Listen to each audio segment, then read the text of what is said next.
Drewcast.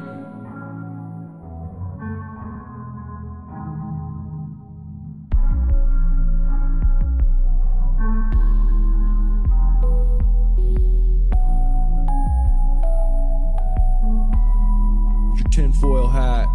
Trust the science, bro. All right, well, what about my eyeballs? What about what I'm looking at? I'd go to the moon in a nanosecond. The problem is we don't have the technology to do that anymore. You can tell it's real because it looks so fake. Space Force. We still have comedy, though. We still have great comedy out there. There's always Ramblin' Joe Biden. Come on. This guy is a dog whistle about as big as a foghorn. I don't like them putting chemicals in the water that turn the friggin' frogs gay. Oh boy. Say, do you want to go inside my clubhouse? I charge $50 for a hot dog. Well, the aliens could be showing up any day now. By hacking organisms, elites may gain the power to re-engineer the future of life itself. Because once you can hack something, you can usually also engineer it. The best is yet to come! I got the man, the myth, the mother and legend on today. I've been trying to get this guy on basically since I started this podcast because he's probably the coolest guy I know. He's got a hell of a story. He's got a whole bunch of stories. He's living a crazy life, and I feel like he's found his Hakuna Matata out there in Thailand. And so, Steve, what's good, man? How are you, buddy? I'm good, man. How you doing? I'm glad to be on your show. Heck yeah, dude. I'm so stoked you're here. Dude, today's been kind of a crappy day. I've been wanting to put my fist through a wall. Just one of those days where you're just like aggravated at like everything annoys you. So I was just looking forward to this, to be honest. I was looking forward to talking to you. Cool. Yeah. So keep going. My bad. Oh, I'm just woke up. That's all. So my days hasn't started yet. What time is it there? It's 11:20, but a.m. But I don't get up till. I go to bed late because of the time difference. Okay, it's 9:20 p.m. where I'm at. I'm the same way, dude. I'm a freaking night owl, so I don't blame you. If I was like solo dolo, I would always stay up late as hell and sleep in all day. Well, because of the running my company in the U.S., I have to. It doesn't. You guys don't wake up till 11 o'clock or 12 o'clock at night for me, so I don't start getting texts till then, and I stay up till about 2. Pretty simple. Okay, so you do it for business. I do it for business, but I like it too. I like this lifestyle. My lifestyle is perfect. I get up at 11. I walk 2 kilometers and go get coffee, sit at the Starbucks, do some work, walk back, make my food for the day, take a nap, take a shower, go out all night, come back, talk a little business, start over again. That's what I'm talking about. It's okay, all right. That's what's up. So you're in Bangkok, right? I'm in Bangkok. I'm looking out. I'm on the 17th floor. I live at the Marriott Hotel, and I'm looking out my window here, downtown Bangkok. It's called. How is it? Sukhumvit Hasib Jed. That's my street. Okay. And it's amazing. It's Bangkok. Bangkok is, to me, it's the best city in the world. But it's all about what you like. Do you like living in the city? Do you like the traffic and the pollution and the public transportation? I love it. And every single night there's something going on here. Every night you can go out. Every night you can go find a bunch of people out doing fun stuff. So one thing that I have to get used to is it's you kind of, if you live in a city like this, and I don't know how it is in other big cities, but here it doesn't matter if it's Friday night or Saturday night or Sunday night or Monday night or Tuesday night. Every night's the same here. Plus there's like 2 million tourists here. So there's just people all over the place. And I like it, Obviously, I live on the biggest street in Bangkok. It's called Sukhumvit. And it's just a large 6-lane, middle of the city street. And right down the middle of it is public transportation. So I walk out my hotel, I jump on the public transportation, and I take off. And because getting anywhere by car here is really difficult. Yeah, I've been there one time. I was there in 2019 with my brother and one of my friends, and we took like these little boats to like these ancient like statue, like that. There's like people holding swords like this. I forget what it's called, but it sounds like a Wat. It was like a temple or something. Yeah, it was a temple. Yeah, it was a temple, and we got to go there. And then we went and got some suits for super cheap. And then I think we went on that street you're talking about, because I remember just a whole bunch of lanes and a whole bunch of tuk-tuks and dirt bikes and everybody just getting after it. And I was like, dude, this place is the traffic is on a whole new level. Yeah, it's like the traffic is bad in Bangkok, but it's pretty organized. Other than the scooters, which you're talking about, they call them motorbikes, but they're just scooters. There's thousands of those. But if you go to Vietnam is crazy. The traffic is way crazier. And if you go to India traffic makes Bangkok traffic seem normal. So, really? India is just wild, man. I mean, driving around in India, you're just stressed out because cars are going both ways, and there's a cow in the middle of the road just walking down the street. Big old bull. That's crazy. In the middle of the road, doing what it wants to do. You've done a shitload of traveling then, huh? Just like all over the place. Over my life, right? Yes. In December of last year, I took the whole month and just went traveling. So okay. The reason was because I flew back to the U.S. on business class, but the prices have gone up now that COVID's over. So I decided I can hack like a 5-hour flight and coach. I've flown so much, I can deal with it. So I'll just go 5 hours, stop every 5 hours on the way back to Bangkok. So I flew from Atlanta to Spain, then I went to Morocco, then back to Spain, then to Turkey, then to Egypt, then flew around in Egypt. I went to Valley of the Tombs. And then how's that? Can you break that down real quick? Oh, can you break that down? Because I remember seeing it on Instagram, and I was like, dude, that's sick. Just seeing the pyramids, what was that like? It was breathtaking, man. I mean, when you can't really grasp how big they are till you see them. And one thing I tell people now is that when you go to Cairo obviously is just an insane city, 25 million people. I made the good choice to stay at a really nice hotel, which that was really worth the money because I stayed right on the Nile and it was beautiful and it was great. And then I hired a driver there, but the traffic there is out of control.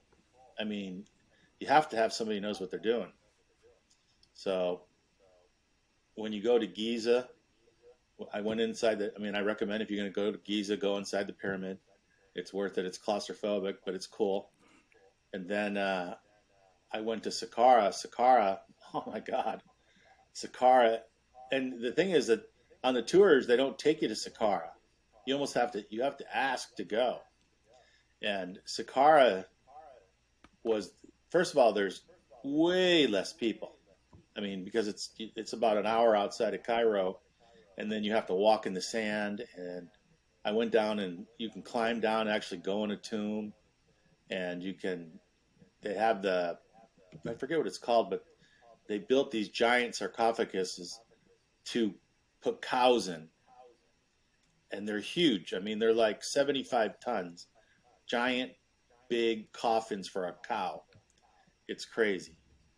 And then in those pyramids, you can actually, because there's nobody there, you can actually go all the way down into the pyramid, like 65 meters down into the pyramid. And it is a trip, man. You go straight down in the tunnel's only a meter high. So for me, you got to go straight down like this, climb down a shaft at this kind of an angle, straight down for 65 meters. And when you get to the bottom, you're in another chamber. Then you got to go underneath another tunnel. And then after that, if you get through that, there's stairs someone built in there 150 years ago. So you got to climb up the stairs like 6 levels or 5 floors inside of a pyramid where there's no oxygen, no light. And then you climb all the way up the stairs, and then you go into the burial chamber. And it is wild. And, obviously, and a large person.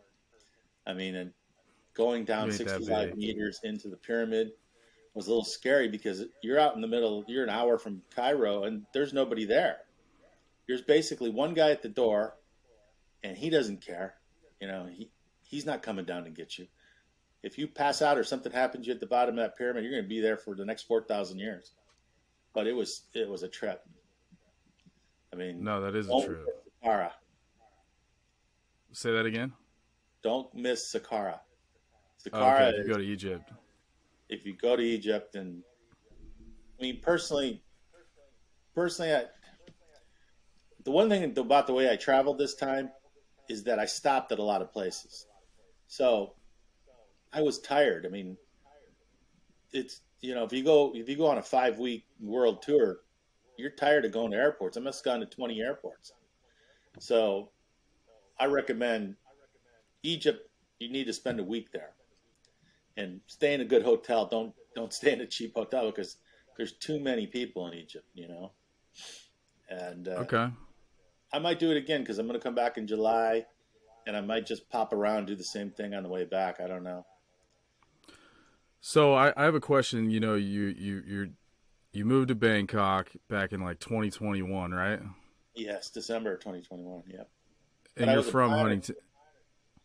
You're from Huntington Beach, though. Yeah.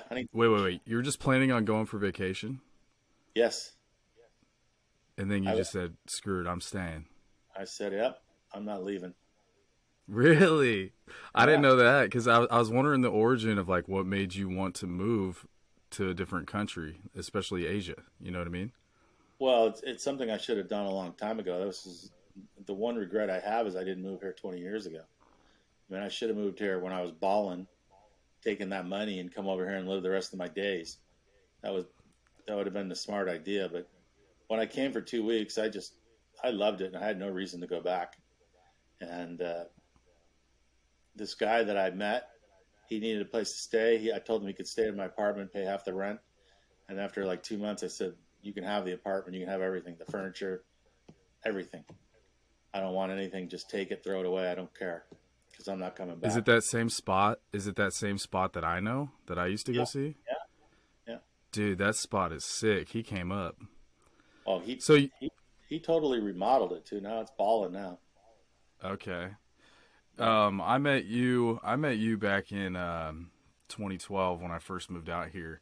And I got to say you were one of the nicest guys to me because I showed up moving to Newport Beach. I didn't know anybody. And I met you the very first day I arrived. And you were dope, man. You were like, come hang with me and my friends in Huntington on the weekends. And you and Chocolate and all the other homies, like all of you guys were super nice to me. And I still love every one of you guys. But yeah, I miss you for the fact that I can't just hit you up and go to Hurricanes or go to Legends and watch the UFC fight and all that. But I'm super happy for you, man. I'm super stoked you found a spot that like you kind of seem like you're in your Hakuna Matata, you know, just like living that good life. I fit in here, and I mean, I fit in here, and the city fits me. It's not for everybody, though, you know. But I've met some incredible people here, and I've met some guys that did the same as me. They just up and left, and there's a lot of them here. I mean, you can live obviously I live in the Marriott Hotel, so I mean, I live in a 5-star hotel, so it's not exactly cheap. And I was going to say, how does that work? But okay. Well, the way it works is this is like a 50-story building. I don't know if you saw this hotel when you were here. There's a lot of Marriotts in Bangkok. Must be 10, I don't know. So the first 7 floors are the hotel and conference rooms and ballrooms and stuff like that. And then from the 8th floor to the 22nd floor is all apartments. So it's serviced apartments, and that's where I live. And then from the 23rd floor up to the 40th or something is hotel rooms. So obviously the hotel rooms don't have a kitchen. So, and the hotel rooms are probably a little bit nicer.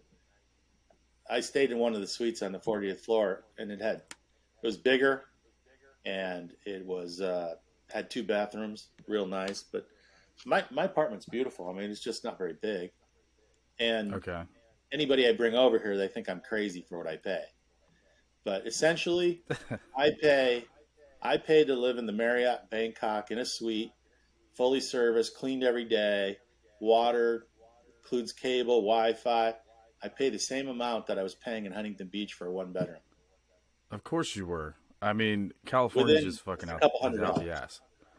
Yeah. No, but Cali's a whole different ballgame, dude. It's even gotten even pricier since you've left, since When 2021. I came back in December, I couldn't believe I went to Whole Foods.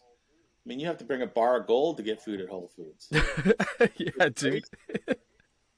It's ridiculous. Yeah. Yeah. Yeah. But I basically, that's price gouging. It's not because they have to do it that way. It just everybody came up after the pandemic and are just charging as much as they can because here you can buy eggs. They're 3 eggs or 10 eggs are 65 baht, which is 65 baht is less than $2. that's nothing. Yeah, dude, that's nothing. And they're farm fresh ones here, But I think if people get this misnomer idea that they can move to Bangkok and it's going to be way, way less. And you can do that. Obviously, here in Bangkok, you can get a nice apartment here for less than $500 a month. For $500 a month, you can get a pretty trek in a big building, nice apartment, 1 bedroom. And even less, 400 or 300, you can get an apartment. So an average person here makes between, say, $400 per month and $1,000 per month for an average person. And they live on that. They go out to eat every day. They have a nice apartment, and they're not nicer than you would see in Huntington Beach or wherever you live, because they're new and they're nice. But then again, there's tons of rich people here. I mean, there's just, and every restaurant, there's 75 Michelin rated restaurants in Bangkok. So what does that mean? I'm not all bougie. What well, does Michelin is just means the story of Michelin. Okay, a little story of the Michelin guy. Back 100 years ago, Michelin tires, you know what Michelin tires are, right? Yeah, of course, yeah. Well, they put together a guidebook to say where to stop when you're driving around on your Michelin tires. And that guidebook, and it was just a little book that says, stop at this restaurant if you're going down this highway, That turned into the rating system for the best restaurants in the world. So to get a Michelin star, you have to be one of the best restaurants in the whole world. And I think the most stars you can get is 3. But normal people pretty much can't eat at 3-star Michelin restaurants because it's too expensive. It's like a Mastro's? Like a Mastro's. I think Mastro's has a Michelin star.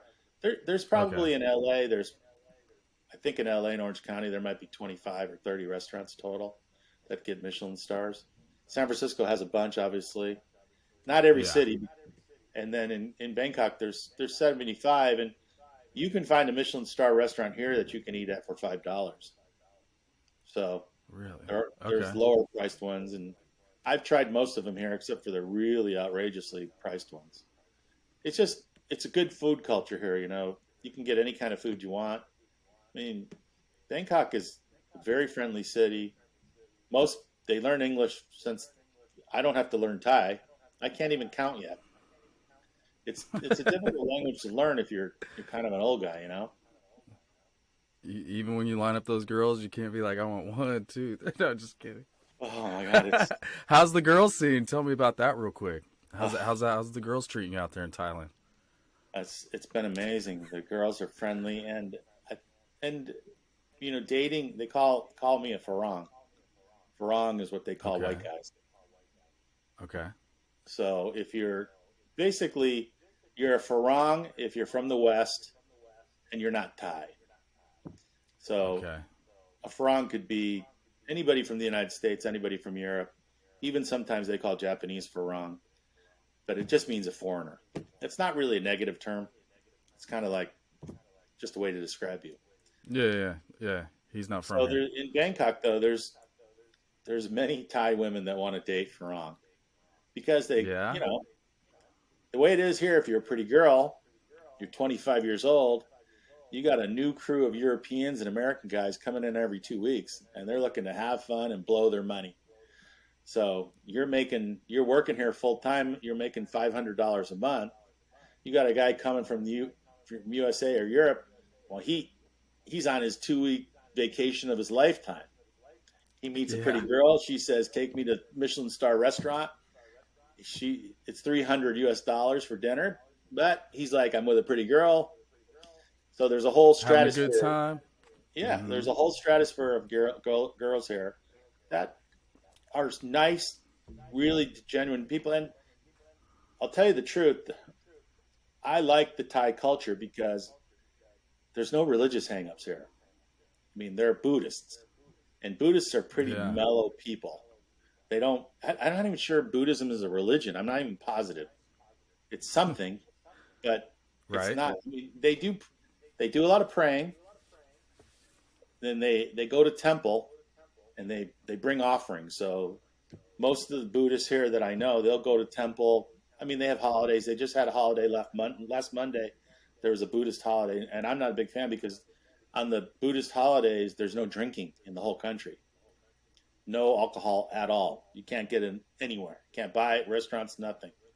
And there are 3 or 4 of those days a year. But when you're living in the big city, those days put the whole city to they close all the restaurants. Everything is closed. It's like Christmas kind of, but no drinking. Okay. But Buddhists, they're pretty, live and let live. There's not a lot of judgment. They don't have there's not a lot of rules. I mean, I think the biggest rule is don't touch a monk. That's the big thing. But I don't see monks. Okay. Yeah, if you're a girl, you're not supposed to touch a monk.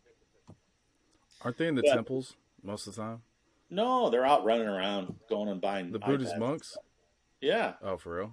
Okay. Yeah. Are they wearing the orange cloak, all that? Yeah. Do they all wear the orange? Okay. So you can Yeah, point when them you go on the public transportation, they have their own seat. It's a picture of a monk. Let them sit there. And I mean, obviously, I don't see them that often, but they're here, and all the girls here that I know are Buddhists. They go to temple and they bring offerings. That's kind of the tradition, is they bring food. The monks need to eat, so they bring them food. And but it's the funny thing is that you read about the corruption of the monasteries here.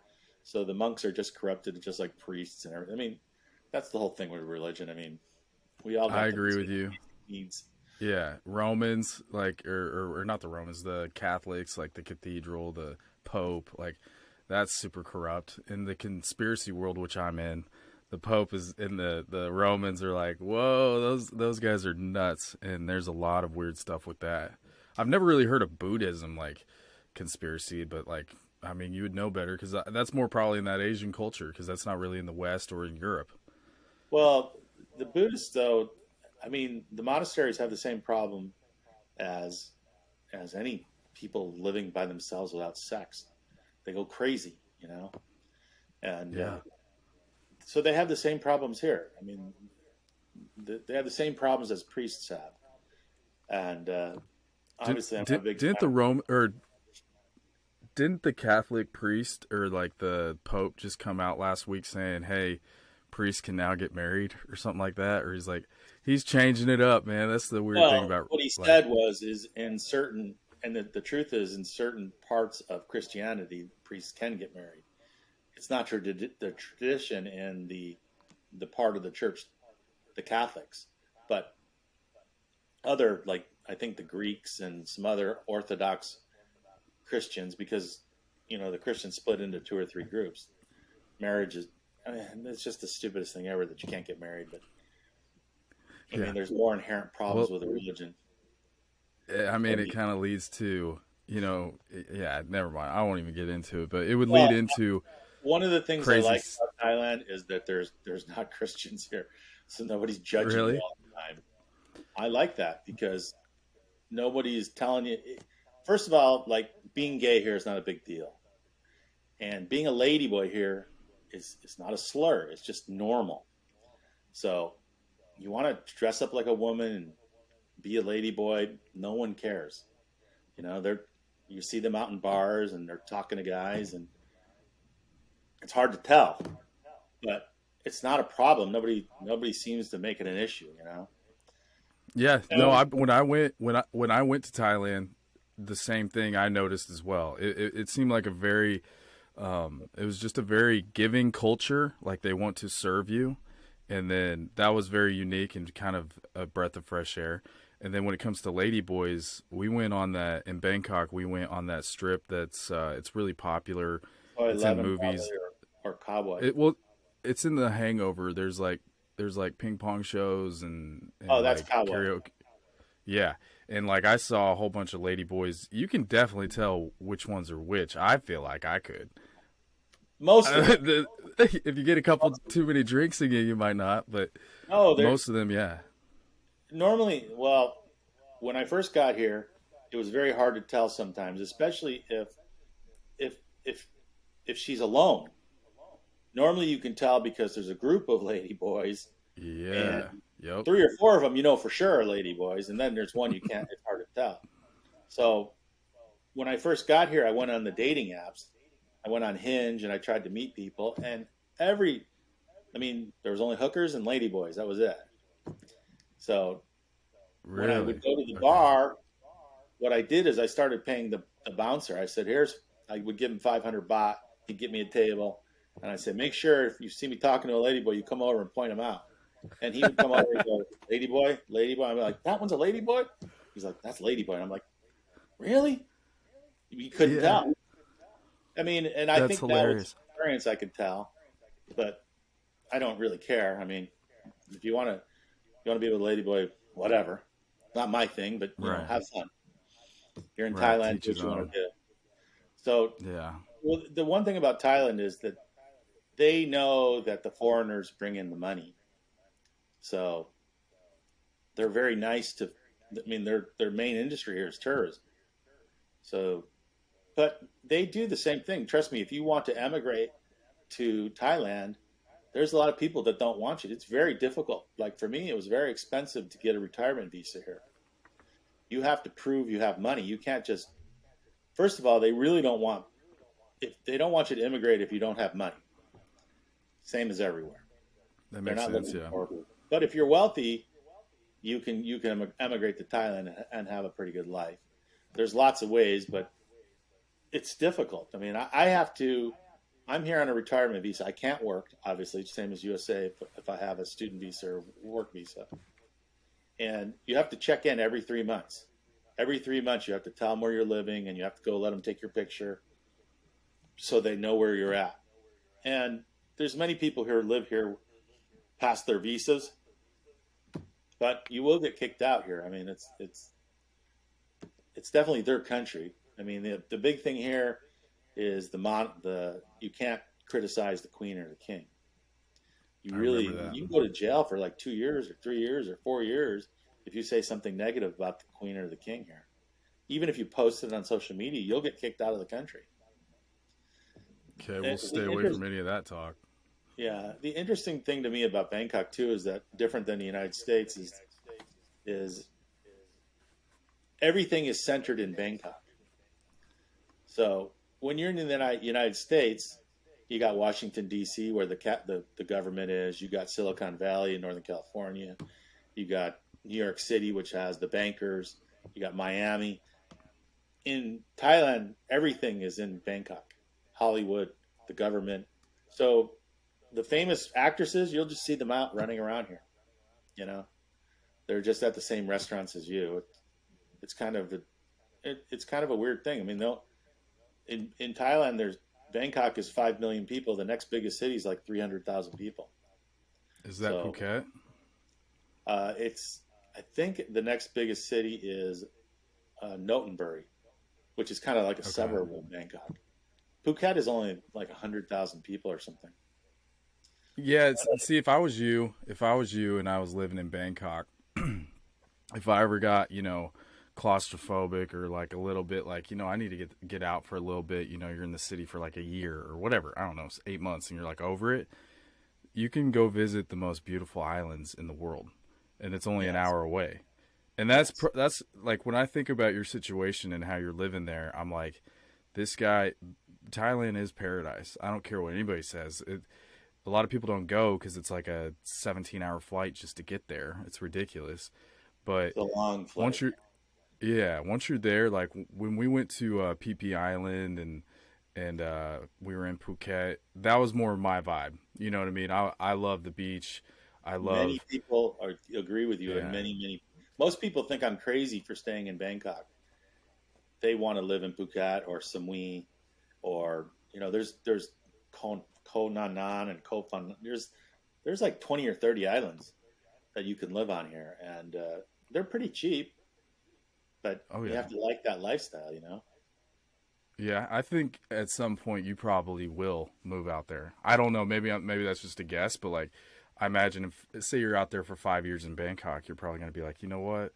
I want to hit up the islands now, or I want to hit up. I don't know though. I don't know. You love Bangkok, huh? I feel like I lived in Huntington Beach for 35 years. I got my fill of living by the beach. That's true. But that is true. I like the big city. I like the hustle and bustle, man. I like everything being around here, and I can walk from my place here and go to a million different places. In Phuket, the problem right now with Phuket is the Russians are there. There's like 300,000 Russians, and they're starting to crack down because so many Russians have come to Phuket that you can't even buy a place there anymore. They've doubled the prices of the places, and the Thai government is starting to crack down. First of all, the Russians, either they're rich or they're trouble. They're trying. So for me, Phuket is kind of a dangerous area. It's dangerous because of the Russian mob and the mafia down there. If you try to start a business, you're going to get strong-armed down there.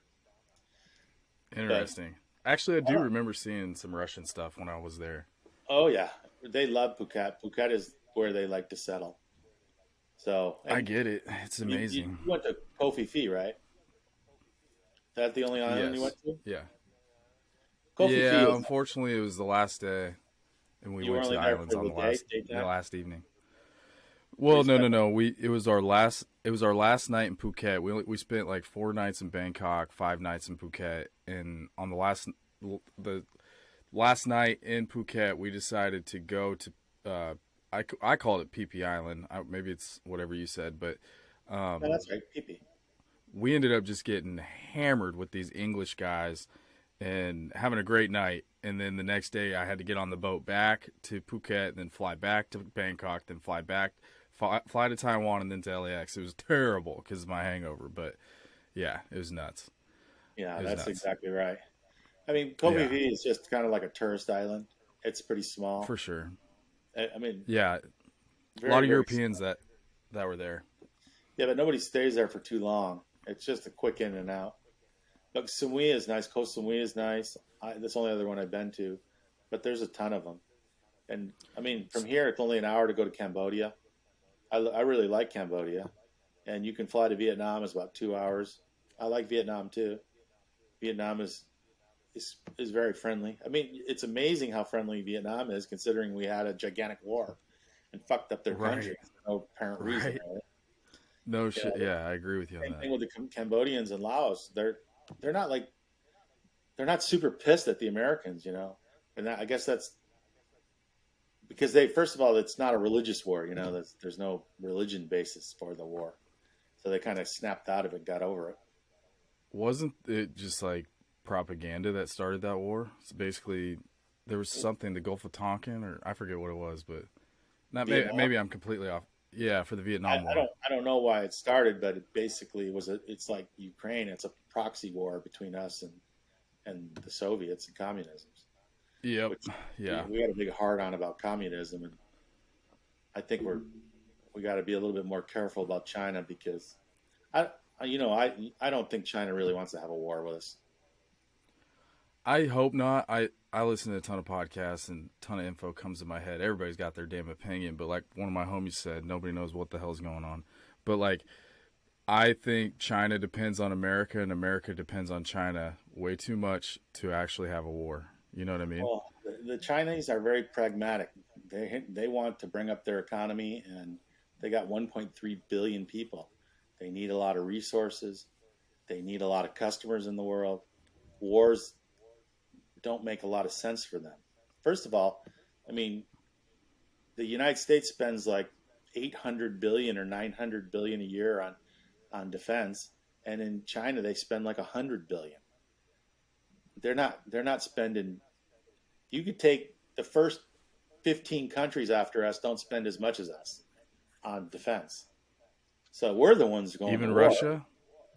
Russia. Because Russia, how much do they spend? Well, they're spending more now, but of course, yeah. They're running out of armaments. They're blowing their wad in Ukraine. They never expected it to last this long. And I know, I mean, I see that the people in the U.S. saying, "Oh, why don't?" They always use the straw man article. Why are we sending money to Ukraine and we got poor homeless vets? Well, you can't be exclusive one for the other. And the one thing for the United States, a lot of times, you gotta stop these things before they got out of control, and then you're going to be in a war. So, I mean, the whole Soviet Union or Russia, it's just crazy. I mean, they're killing people that are the same as them. You always think in a war, it's like you kill somebody that doesn't look like you or doesn't have the same religion as you. But Russians and Ukrainians are the same. They got the same religion, the same languages, the same history, and they're killing each other for nothing. It's pretty ridiculous. To me, it's hugely ridiculous that, they're going this route. Yeah, it's weird to see it because it looks like World War I. They're bunkers, and it's like, what the heck? You see all the Instagram videos, and they're all in like muddy bunkers, and you're like, dude, I thought that would never happen again. And sure enough, you got it on social media now, which is so crazy. Yeah, it's pretty crazy. I mean, obviously, I think the first war that was really kind of lively broadcast was the Iraq War. That was kind of weird. That's true. That's true. That was the first time when they were bombing Baghdad, and it was live on CNN. It was just nobody had ever seen that before. I was so young that I do remember it though, because it was kind of like in my era, like of my friends going to war, which was weird.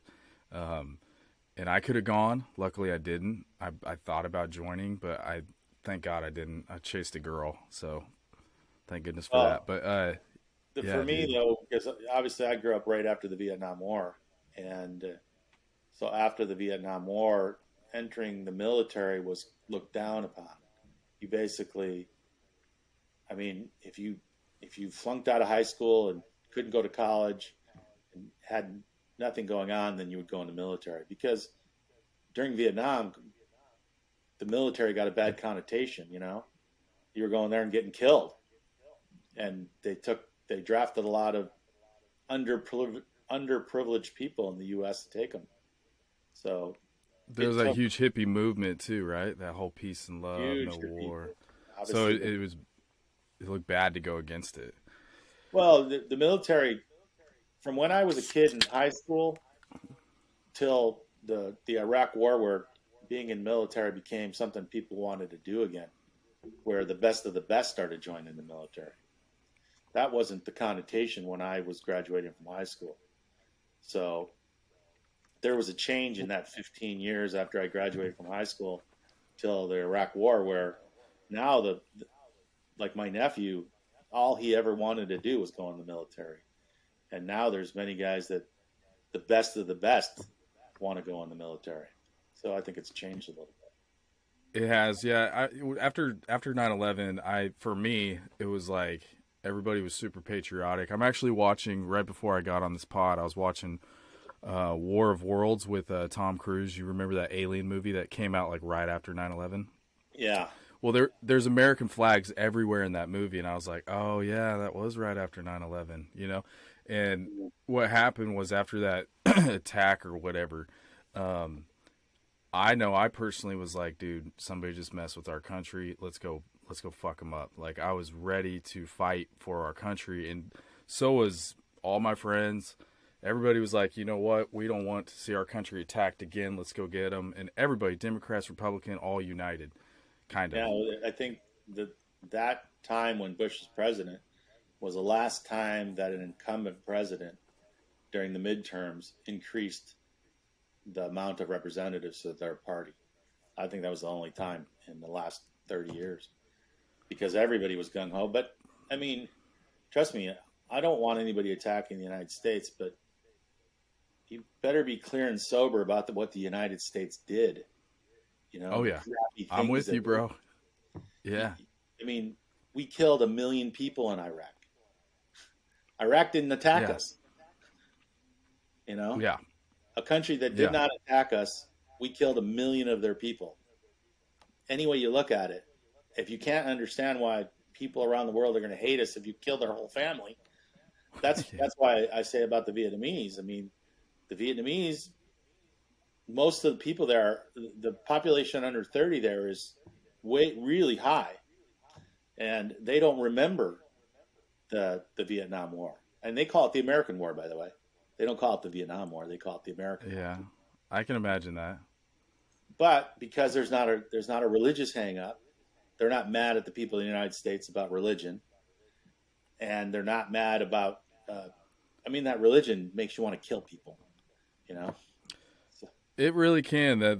That's the sketchy thing about religion to me is, and I've been battling with this a lot because I am quote unquote a Christian, and like I battle with I've always battled with the structure of religion, even in my quote unquote faith.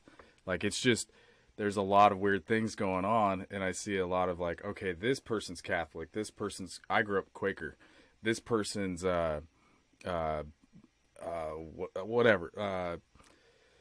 South Baptist, this person's there's just so many different things to it that it's screwed it up a lot. And then there is Buddhism, then there's Hinduism, then there's Muslim, then there's all these other things. And I'm a loving guy, so like my thing is like I don't like I don't like judgment cast on me. I hated it growing up, bro. And that's probably why I moved to California. There's not a lot of judgment here. And not only that, but like even with marijuana, the fact that Republicans would ban that in my state and yet let alcohol and pain pills and all sorts of other stuff kind of go, it's a big reason I left Kansas and I moved to California. Was there's a lot of what you talked about in Bangkok in California where people just let people live. You know, now there's a lot of people talking crap on it because there is a lot of dictatorship with our governor, and that stuff's been weird. You know, you were around for that whole COVID BS, but we were all. I think the COVID thing though is, there's a lot of armchair quarterbacks now, and it's easy to say, well, I barely graduated high school. I never took a science course. I don't know anything about anything. But I can look back and say, Dr. Fauci didn't know what he was doing. Really? Well, you have no understanding really of what you're talking about. And I think people tried to make the best choices they could. And if you look at like a country like Thailand, they fared much better than the United States did, percentages wise. They had less people die percentage wise from it. How? Well, first of all, people here just wore masks everywhere, and they wore surgical masks. They didn't wear cloth masks, and it's because of the bird flu that came through here in the early 2000s. It's part of the culture. The other thing is there was no hang up here about getting a vaccine, so the people did, and I think overall that helped. The other thing was, masks help? Real quick, I just want. You went in the hospital here. So okay. if you got diagnosed with COVID, they put you in the hospital for 10 days, and there was no choice about it. Do you know their protocol if they gave them remdesivir or like put them on ventilators? Because I heard remdesivir and ventilators are not good. Like that's what I've heard. The ventilator is a last choice. If you're on the ventilator, I know. My buddy died from that. One of my buddies, Eugene, he was 38 and he died on a ventilator. Yeah, it sucked. But by the time you get to the ventilator, you're almost dead anyways. That's like my buddy Big Bob. He was 55 or 56. He died. He was one of the first. He died from COVID in July of 2020. And obviously he was not a believer. He was right-wing Republican. He wouldn't take a vaccine. And I've taken, as you know, I think 5 or 6 of them. I took them all because I wanted to come to Thailand, and you needed to take them. And when I got to Thailand, Yeah. they offered, here you could get them for free, just like U.S. But I took the other one. I took the AstraZeneca here. Just I figured I'd top it off. I already had it. Yeah, you and I kind of battled back and forth because I felt like my body could handle COVID, and I'm not gonna lie, I was selfish with it. I'm like, dude, I work out, I think I'm good, and sure enough, I was good when I got it. I didn't want to get a vaccine. I didn't want a mandate of something, and you and I kind of had our arguments about it, but not really arguments, but just conversations about it. And then you're like, I'm getting them all. And I was like, okay. Well, because for me, it was worth the risk. Obviously, I'm overweight and I had diabetes. I weighed it out for myself, and I didn't want to die. So I decided to take I've taken a lot of medicine. All medicine has, they've given the vaccines to 5 billion people, and a very, very small percentage. But if you gave 5 billion people, Dixie cups of water, the next day, some of them would die.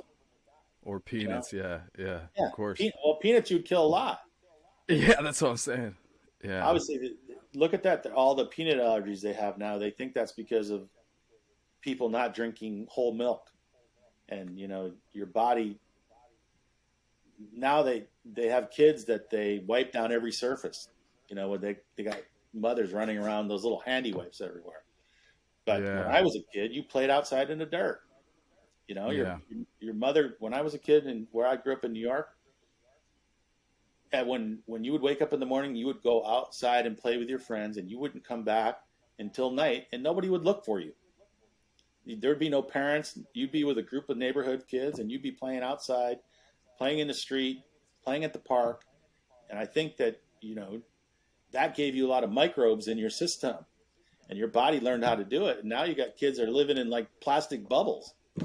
And they think that's a big reason for the allergies is that they drink only pasteurized milk. They don't drink whole milk, and their body doesn't build up that immunity. So the whole COVID thing, I think that if you get COVID and you recover, you have similar immunity to it as taking the vaccine, maybe even better. But that was never a secret.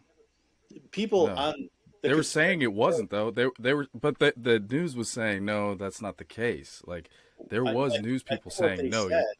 What they said was, in order to get natural immunity, you got to get COVID, which increases your risk of dying versus getting the vaccine because the likelihood of dying from the vaccine it's infinitesimal. But there's going to be a percentage of people, and if you look around the world, you'll see that the people that died from COVID, a country like Thailand did much better than the United States, percentage-wise, because everybody here got the vaccine, everybody here, and I think overall that made things better. Plus, like I said, here if you got COVID, they put you in the hospital for 10 days, but here you can go to the hospital. I mean, you can go in the hospital for 10 days for like $1,000. So, when I got COVID the second time here, I hid in my room. I didn't go out because there was temperature checks everywhere. You couldn't walk in the mall, you couldn't get on the BTS, and you couldn't come in the hotel without checking your temperature. So I hid in my room for 4 days. But that was my second time getting COVID. The first time I got COVID, I was sick. Obviously, same here, bro. Yeah, I think I was a little bit more sick than you, and I felt miserable, and I was scared. So I weighed out that risk, and I said, I know that the mRNA vaccines, I mean, I read about as much as I could read about them, and I know it's a new technology and there was a risk to it. But they had been working on mRNA vaccines for 20 years. I mean, the big problem with the mRNA vaccine is that you would have an allergic response to it. Your body knew something foreign was coming in your body and would attack it. So the initial problems they had with mRNA vaccines was your own body would go crazy when they injected you with that. So that's why they put them in like a little capsule, and that allows you to integrate into your system. And they think there's going to be some, they think there's going to be some big breakthroughs on cancers and other stuff with mRNA. But all vaccines work. Yeah, give it about 5 years and we'll have, or 5, 10 years, and let's look back on the medical history of it. It's weird because there's so much fucking censorship on all of it. Like, you and I talking about this right now, I might get censored on YouTube and may get taken down. Like, it's one of those things. Like, it's why are you doing it? And then people went in these political camps, and it's funny because I was talking to somebody the other day, and he was saying Fauci and blah blah blah. I said, well, that was Trump's guy. Trump worked for Fauci, worked for Trump. You're blaming Biden. Biden didn't close any schools. That was Trump. Trump rolled out the vaccines, bro. Trump rolled out the vaccines, and he was all proud of it. But yeah. I mean, yeah, the still problem is. People have this real short memory. They forget what it was like and what we all went through, and everybody was scared. I mean, I was scared when I would go to the gas pump that I was going to catch it off the gas pump. There was that time when they're like, let your bag sit out in the sun for 7 days. And I think like Fauci, I think he knew that the masks were going to be only a small improvement. I think he knew that from the beginning. And when he initially said, don't wear the mask, we want to save the good masks for the people in the hospitals. I mean, that makes sense, but now it's all blown out of proportion. And I think myself personally, I mean, I'm not a scientist and I don't claim to be one, but I think in Asia, especially in Thailand and Hong Kong and countries where they all wear masks, I think that there's an incremental, it's a small percentage improvement. It's not a lot, but when you look at the way that a disease propagates, they call it the R factor, and that's if the R factor is above 1, then it'll grow. If it's below 1, then it'll die out. It'll spin down. So if one person gives COVID to one other person, then that means it's going to keep spreading. If that one person gives COVID to 2 other people, it's going to explode, right? But if that one person over the course only gives it to half a person, then it's gonna slowly go away. So that's the thing with looking at how those things work. You don't need a big improvement. You need a small improvement. So the vaccines give you a small improvement. The wearing the mask might give you an infinitesimal improvement. Now, whether what we should do is go back and say, hey, we closed all the schools. It turned out that we didn't know that the kids weren't going to be as likely to have problems. So it's real easy to sit here now, 3 years later, and say, hey, we shouldn't have closed the schools because the kids weren't dying anyways. But they could be bringing it home to their grandparents and killing them off. That's what a reasonable person would do, is say, were these things effective? In the countries where they didn't do it, did they have better outcomes? It shouldn't be a political thing. And now they're all going crazy over the Wuhan lab. And I mean, we knew it came from there. Came from there. All signs led there, bro. Wuhan lab, coronavirus lab, like it came from that town. It came from where, like it was, for me, it was easy to be like, oh, okay, it came from there. Yeah, like the wet market just was a weird one. Maybe the dude, I don't know, but yeah, I kind of figured it came from a lab, and they censored the crap out of that when that first. Well, the Chinese definitely went and cleaned up the whole area. And, oh yeah, and, of course they did. Obviously, look at all the trouble the Chinese are in for what they did do. Imagine if they said, "Oh yeah, we accidentally let it out of the lab." But I mean, if you look at the history of that, there's been many of those leaks at labs in the U.S. Many of them. Oh, dude, the U.S. is not innocent, bro. Are you kidding me? I'm a big component that they're the bad guys. Pure research, that's the risk you take. I mean, they were doing pure research there. They weren't trying to engineer something bad. But of course, with every government program, if they can figure out a way to kill people, the government wants in on that. You can be sure of that if they figure some.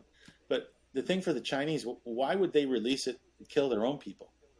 It doesn't, that's not a very good weapon. I don't think they did it on purpose. I talked to a friend and like it crushed their economy. And so, like, why would you do something that's going to crush your economy? Well, I guess the big thing now is they're saying is what they did to gain a function, if they're tinkering around with it, made it worse. Fauci, when I watched him the other day, and he said, listen, it may have been released from the lab, but the best virologists that we have looked at the sequences and don't think that this was something engineered. They think it was a natural progression of the virus. So what Fauci I don't believe that. I don't believe that because, man, when I had COVID, I've never had joint pains like that. And I'm kind of a young guy, and my knees felt like midgets were stabbing them. My elbows felt like somebody was like ripping them apart. All my joints, I had to like lay in a bath every day because my joints were just so. Yeah, and I never have joint pain. I never get headaches. I had massive headaches. Yeah, dude, it had to have been man-made. A lot of viruses, and that's why they study them. I mean, the reason they study bats is because bats are mammals, and they're like us. But they carry all these viruses, and that doesn't make them sick. So they have a big problem when they go into the bat caves. They have to gear up so that they don't catch the viruses. And if you have a lab where they're working on those viruses, shit happens, right? I mean, that's what scares me about gain of function. Well, that's what scares me about it. And obviously there's an argument about gain of function of whether that's worth the risk. But I mean, that's it might be someday.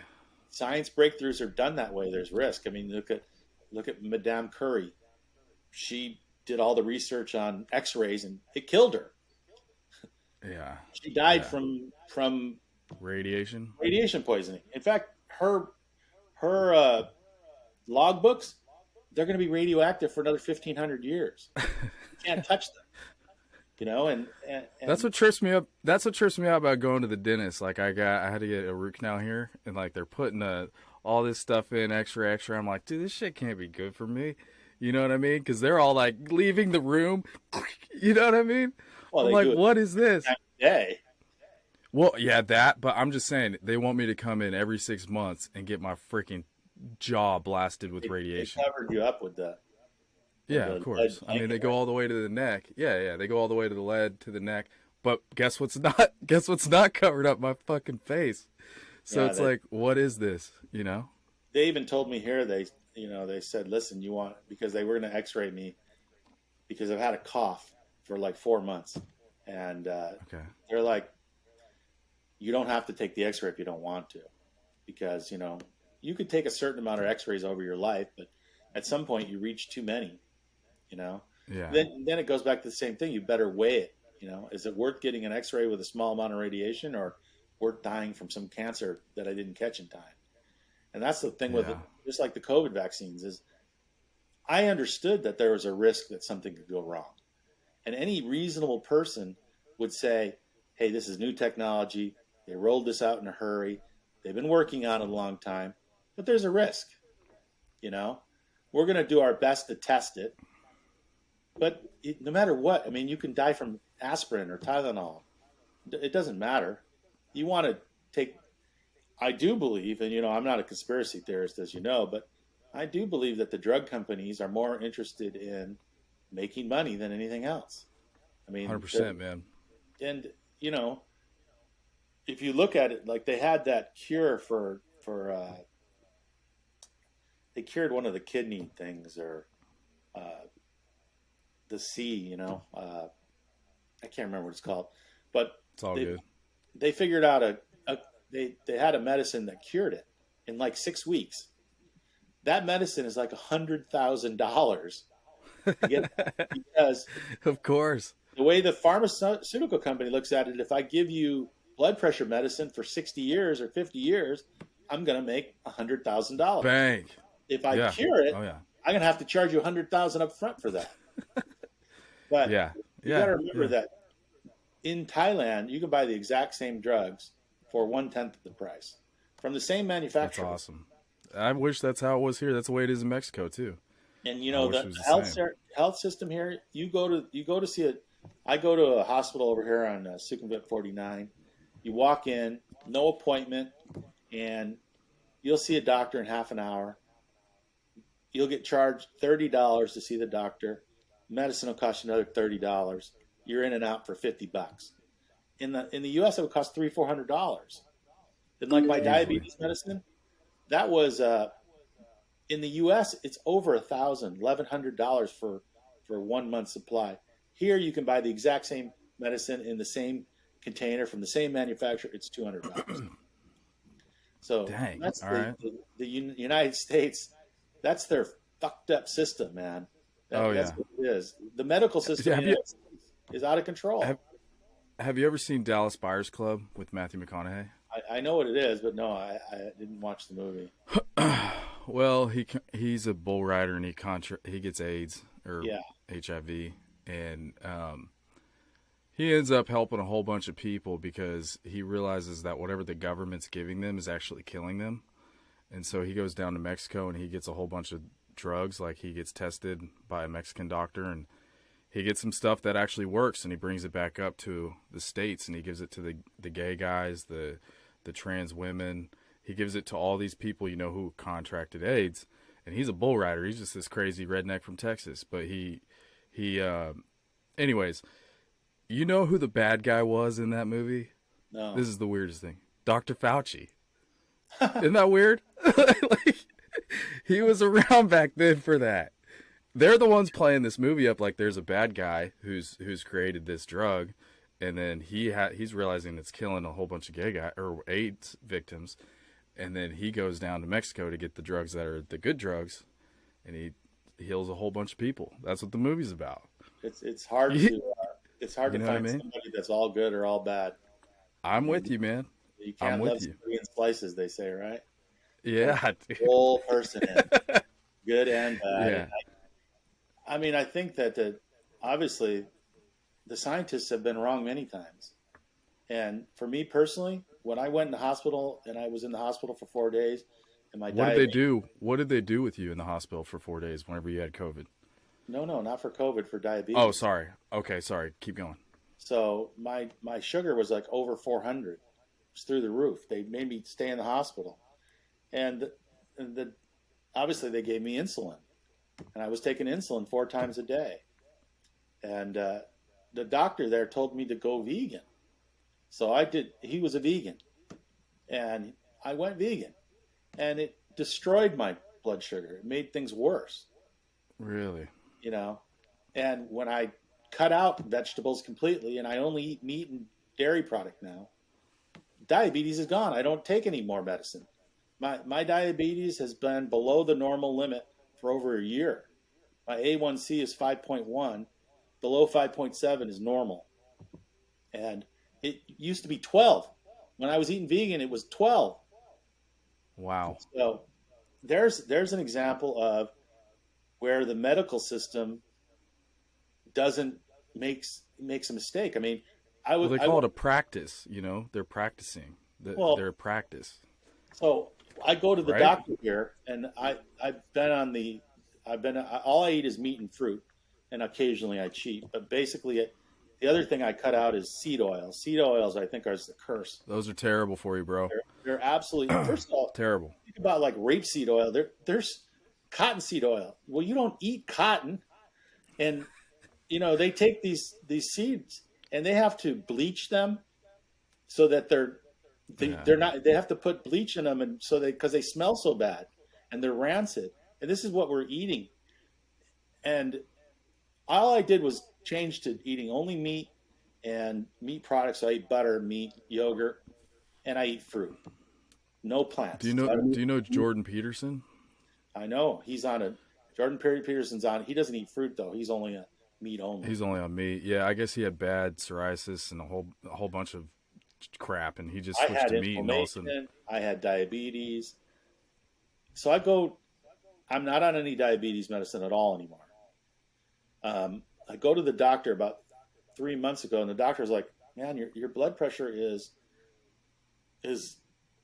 like 90 over 40." And I'm like, "What do you mean?" He's like, something's wrong with you. Your blood pressure is so low. And so he made me come back the next day, and the next day he's like, listen, what are you taking? I'm like, I'm taking the blood pressure medicine I've been taking for the last 15 years. He goes, you need to stop. You got to stop today. Seems like you don't need it anymore. Your diet has changed your body. And now I do take one small blood pressure medicine, but I was taking 3 or 4. And that was dropping my blood pressure so much because just cutting out seed oils and cutting out, I mean, first of all, you should, this is the thing with people. This is the connection we don't make. So you eat a food like Brussels sprouts and it gives you gas.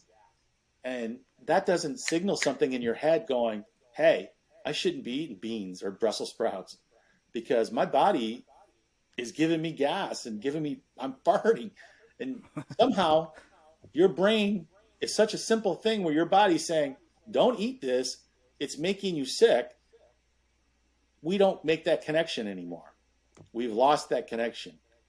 And now they're finding out, I mean, this is one of the instances where the medical community has been wrong for 100 years.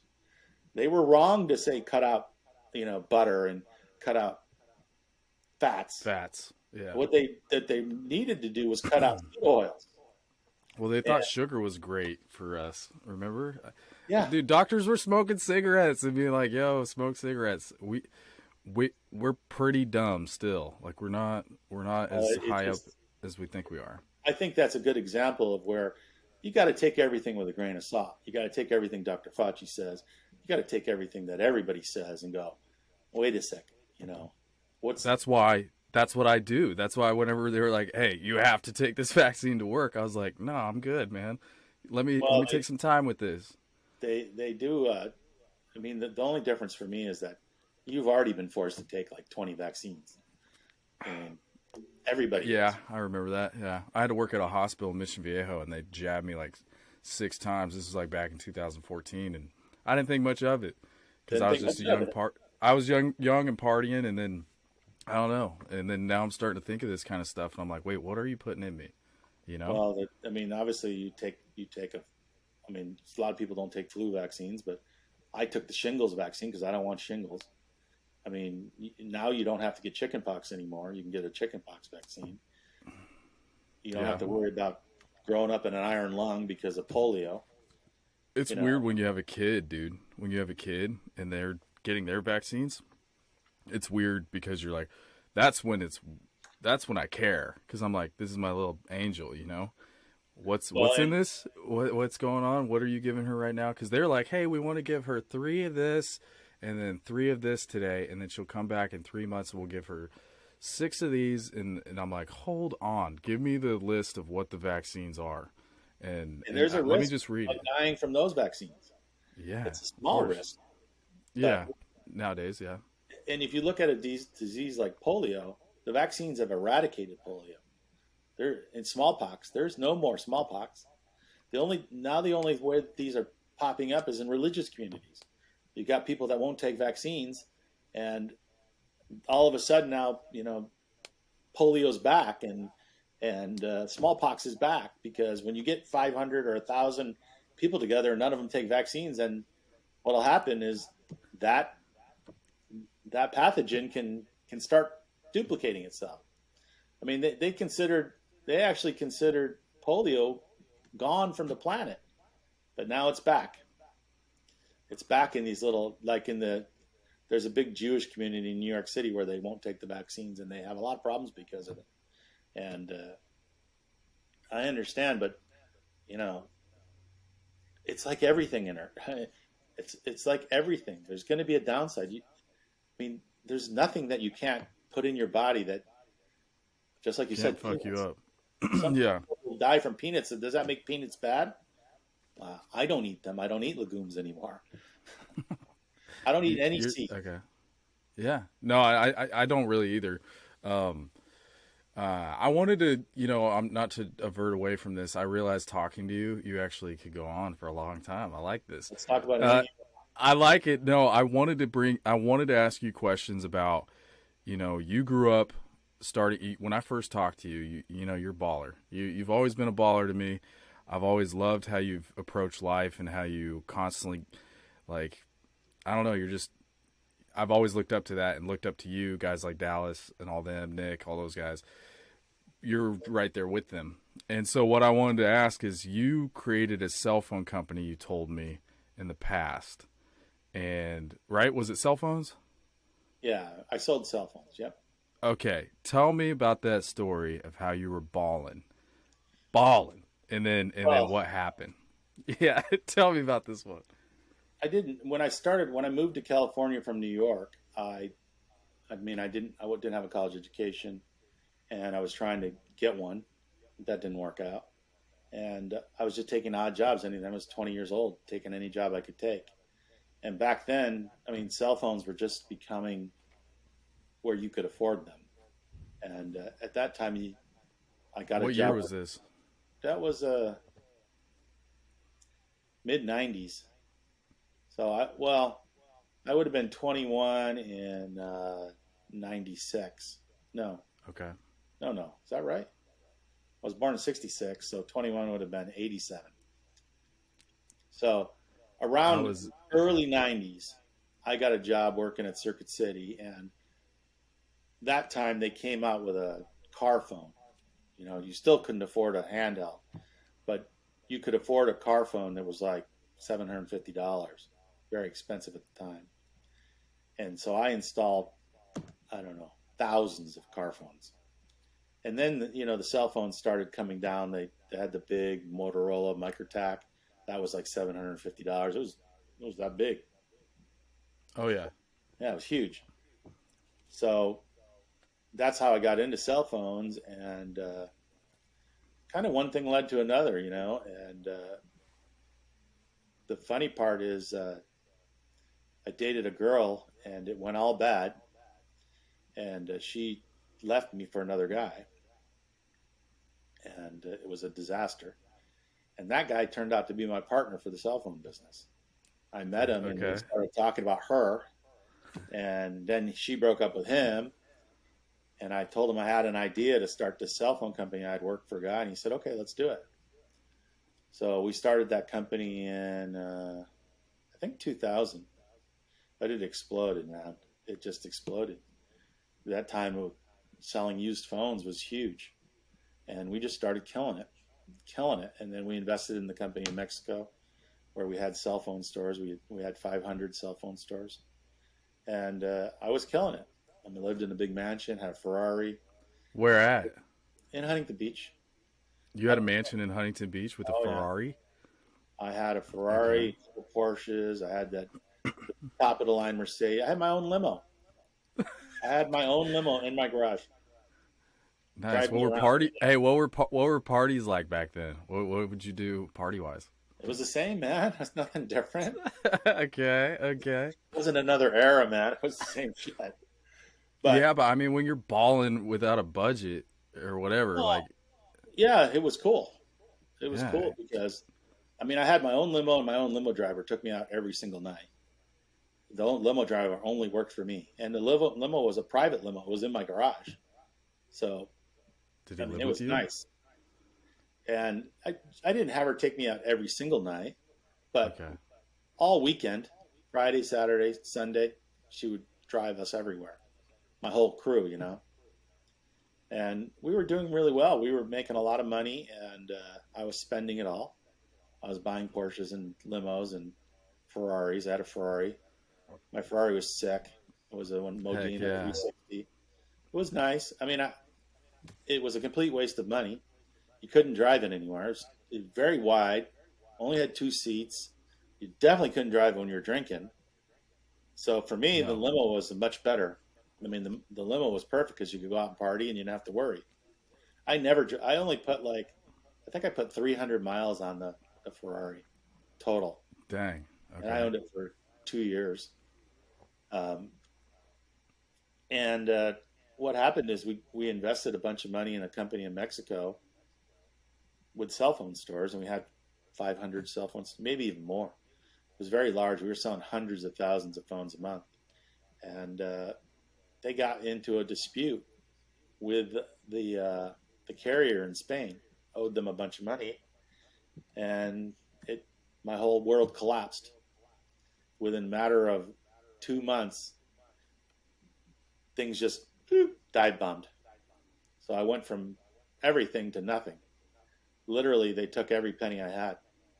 So I went from limos and Ferraris to living in Lucas's garage. I had no money.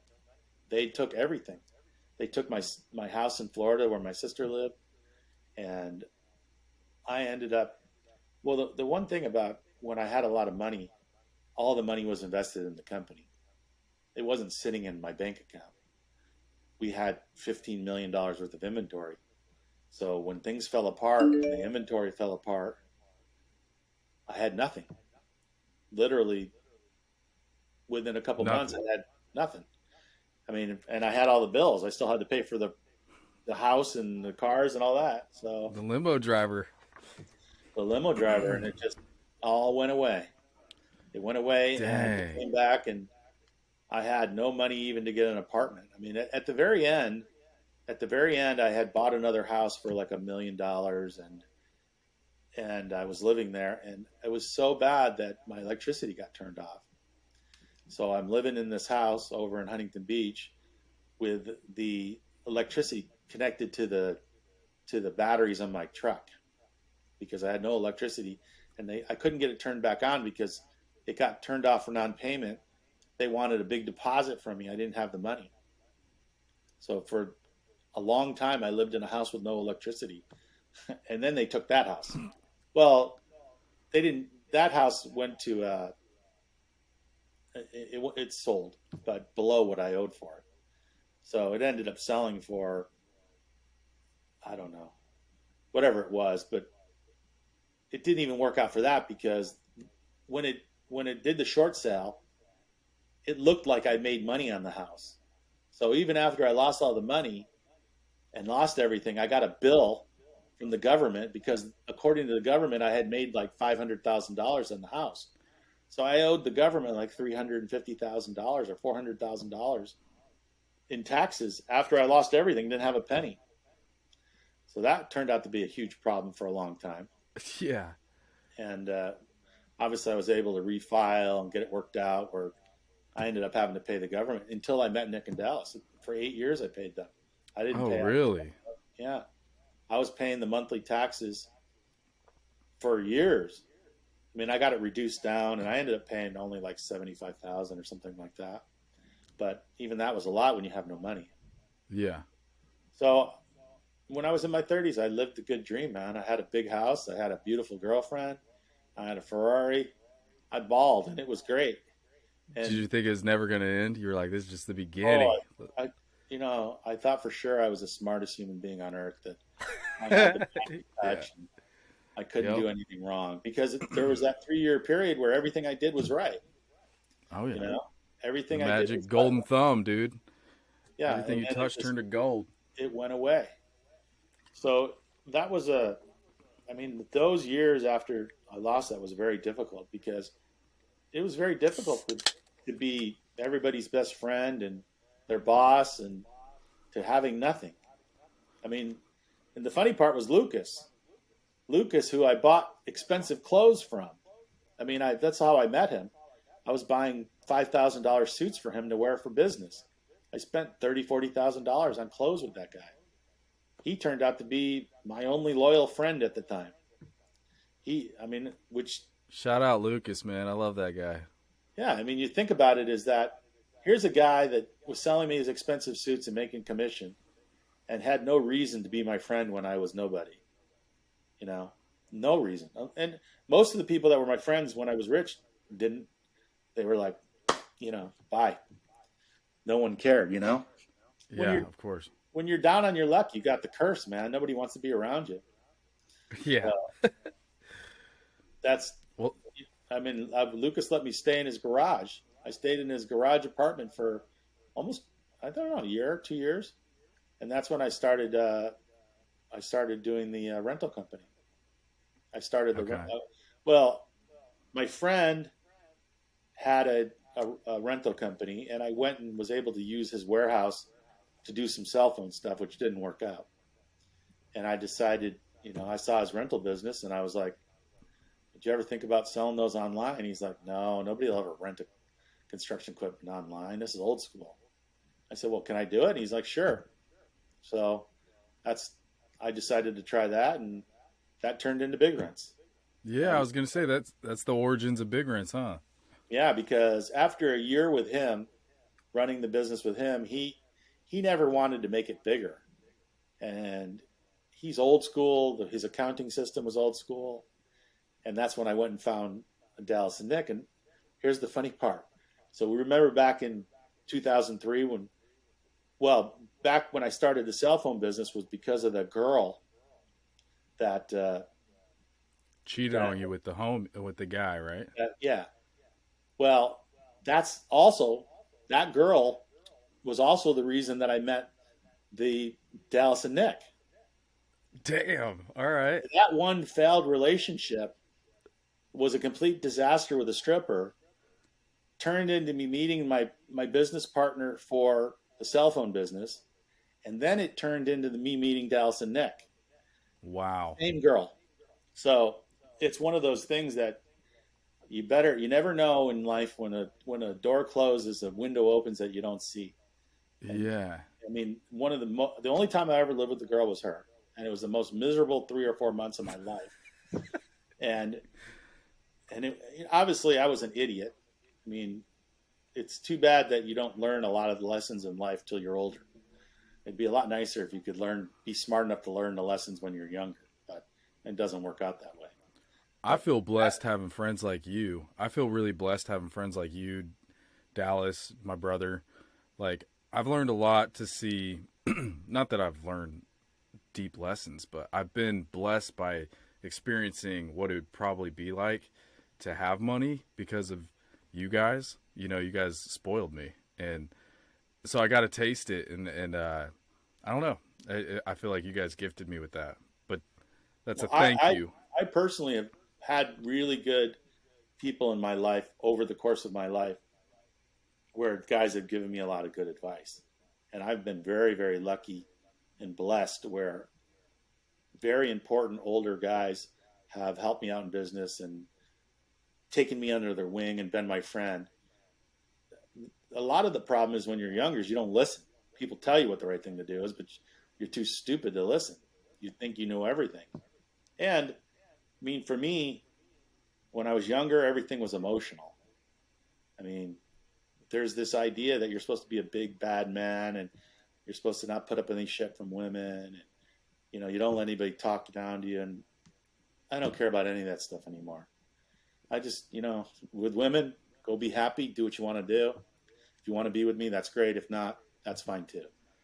And that's the way you got to take a lot of things in life is getting super emotional. You know, it just doesn't make any sense. And now I live a great life here. I'm happy every day. I mean, I just got out of a lawsuit, which was a real pain in the ass. And I didn't deserve that. But that's the way life works, you know. A lot of things happen to you that you do deserve and that you don't deserve. And you take a look at that relationship I had in the late 90s with a stripper, and that turned out to that led directly to all my success.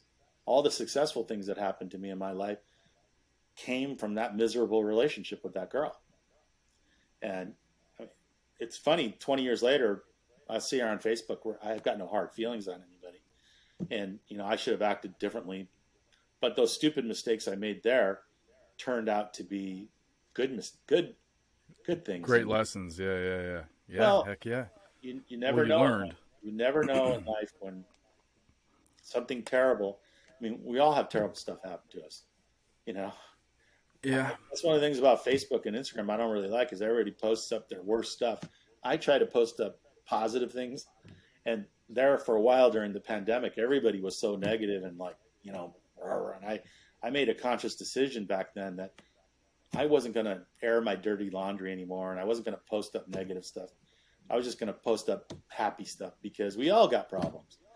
I mean, there's nobody did you ever see that? You see these rich and famous movie stars and they've got everything. They've got fame and money, friends, and they jump off the building and kill themselves. And you're like, what the hell happened? You had everything. I mean, you look at like Anthony Bourdain, that guy. He got everything he ever dreamed of, and he hung himself in a room. So There's a conspiracy behind that, but I won't get in. No, just kidding. No, yeah, I agree with you, bro. Like, like not to go off on the subject, but what's your thoughts? I'm curious what your thoughts are when you see this. My concern is this new reset, the new World Economic Forum, or the World Economic Forum, Davos, how they always like complain about, climate change and yet, we need to restrict you and tax you on your mileage as you drive, whatever. the plans that they have, get rid of gas lawnmowers, yet they will drive jets to Davos. They will continue to live that elite lifestyle. Well, most elites do live that lifestyle, but I mean, I think. What are your thoughts on all that? I think pollution is bad. I mean, especially I do too. You live in Bangkok, the pollution is terrible. I mean, it's been like in northern Thailand right now, they're recommending people don't go outside, that they don't go to school because it hasn't rained in a while, so the pollution is thick here. Yeah. And, I mean, if you're not conscious enough to think, well, climate change, I don't know, the earth goes through cycles, blah, blah, blah. Well, okay, don't say it's climate change. Just say pollution is negative. Let's try to reduce the pollution that we have to live in. I'm with you on that. I'm with you on the pollution is a problem. But all these things are going to take major steps forward. And, I saw Trump was saying about his hairspray. He didn't want to get rid of his hairspray because of the ozone layer. Okay. But the way that the world works is we live on this planet with 7 billion other people. So small changes equal big changes. A small change in your life may seem insignificant to you, but when you aggregate that again amongst billions of people, that those changes are big. And if you travel the world and you see the way other people live in the filth in these filthy countries, you're like, oh, thank God we have some regulation in the United States that allows us to live where the water is clean and where there's not trash everywhere. And when I was swimming in Phuket, real quick, hold that thought. But when I was swimming in Phuket, I would get up and there'd be like a bag on my arm, and I was like, "What the hell?" Like, there's a lot of. Is like they use those old gas engines to drive the little boats, and the water is just filled with. Gas and diesel. It's terrible. Yep. And so what always happens is men, I'm going to say men, but men and women, but men generally think it's okay for me to do this because I got to save myself. I got to save my family. So it's just like with hunting. They hunted all the bison to extinction. There was 100 million bison in the United States. Then there was none. That was one guy saying, it's not my problem. I'm only going to kill 50 buffalo and I'm going to sell their hides. But it was all those guys put together that got rid of the buffalo, and then that changed everything. So, was part of that to starve out the Indians, or no? Well, I think it was mainly they sold the pelts. I mean, yeah, you're probably right. The Indians and they didn't give a shit about the meat. But greed takes over. But and the same thing happens is, if you look at like Turkey, where they just had that devastating earthquake. Those buildings were built in the last 50 years. They knew. That's just rich, greedy dudes saying, hey, I'm going to cut corners here. I don't really care about the whole society. I only care about me. I'm going to make more money. It's the same thing with climate change and everything else, is that, we all fly in planes, so we're all contributing. But if we can make small changes, maybe it'll make things better. Maybe over the course of the next 50 years. I mean, I don't have any children, so I'm not that worried about it for me. But, your daughter's going to grow up in a different time when there's a lot more pollution. And maybe the ocean's rising a little. Obviously, that happens in nature, naturally over the course. The earth wobbles over 72,000 years or whatever it is. And as the earth wobbles, we change from cold to hot to cold to hot. But that's okay if you're living in a little tribe and you can just move 300 feet inland, but we're going to have whole cities. I mean, you look at Bangkok, when it rained here last year, there was a foot of water everywhere in downtown because Bangkok is sea level, there's a giant river running through Bangkok. And Yeah. those small changes, and you look at the small countries, you have these countries in Micronesia and stuff that they're only 1 foot above sea level. They're gone. Just over the course of the last 100 years, they can't live there anymore because the salt water is flooding. They can't have any fresh drinking water. And now a little storm becomes a huge storm, just because the seawater hasn't risen just a small bit. What I think people do with climate change is they say, well, we had a cold winter in California. It snowed everywhere. It rained like crazy. Where's the climate change? Well, But I'm just saying. There's a distinction between weather and climate. Just because it snowed where I live doesn't mean that in the Saudi desert it's now 130 degrees all year long, where it never used to be. You gotta look at the world as an aggregate. We got too many people living on this planet. I'm a big believer that there's too many people living on this planet, and there's going to be a plague or something, because you can't keep. You look at the Earth. There's like 7 crops that make up like 75% of the calories we intake now. I have a question for you.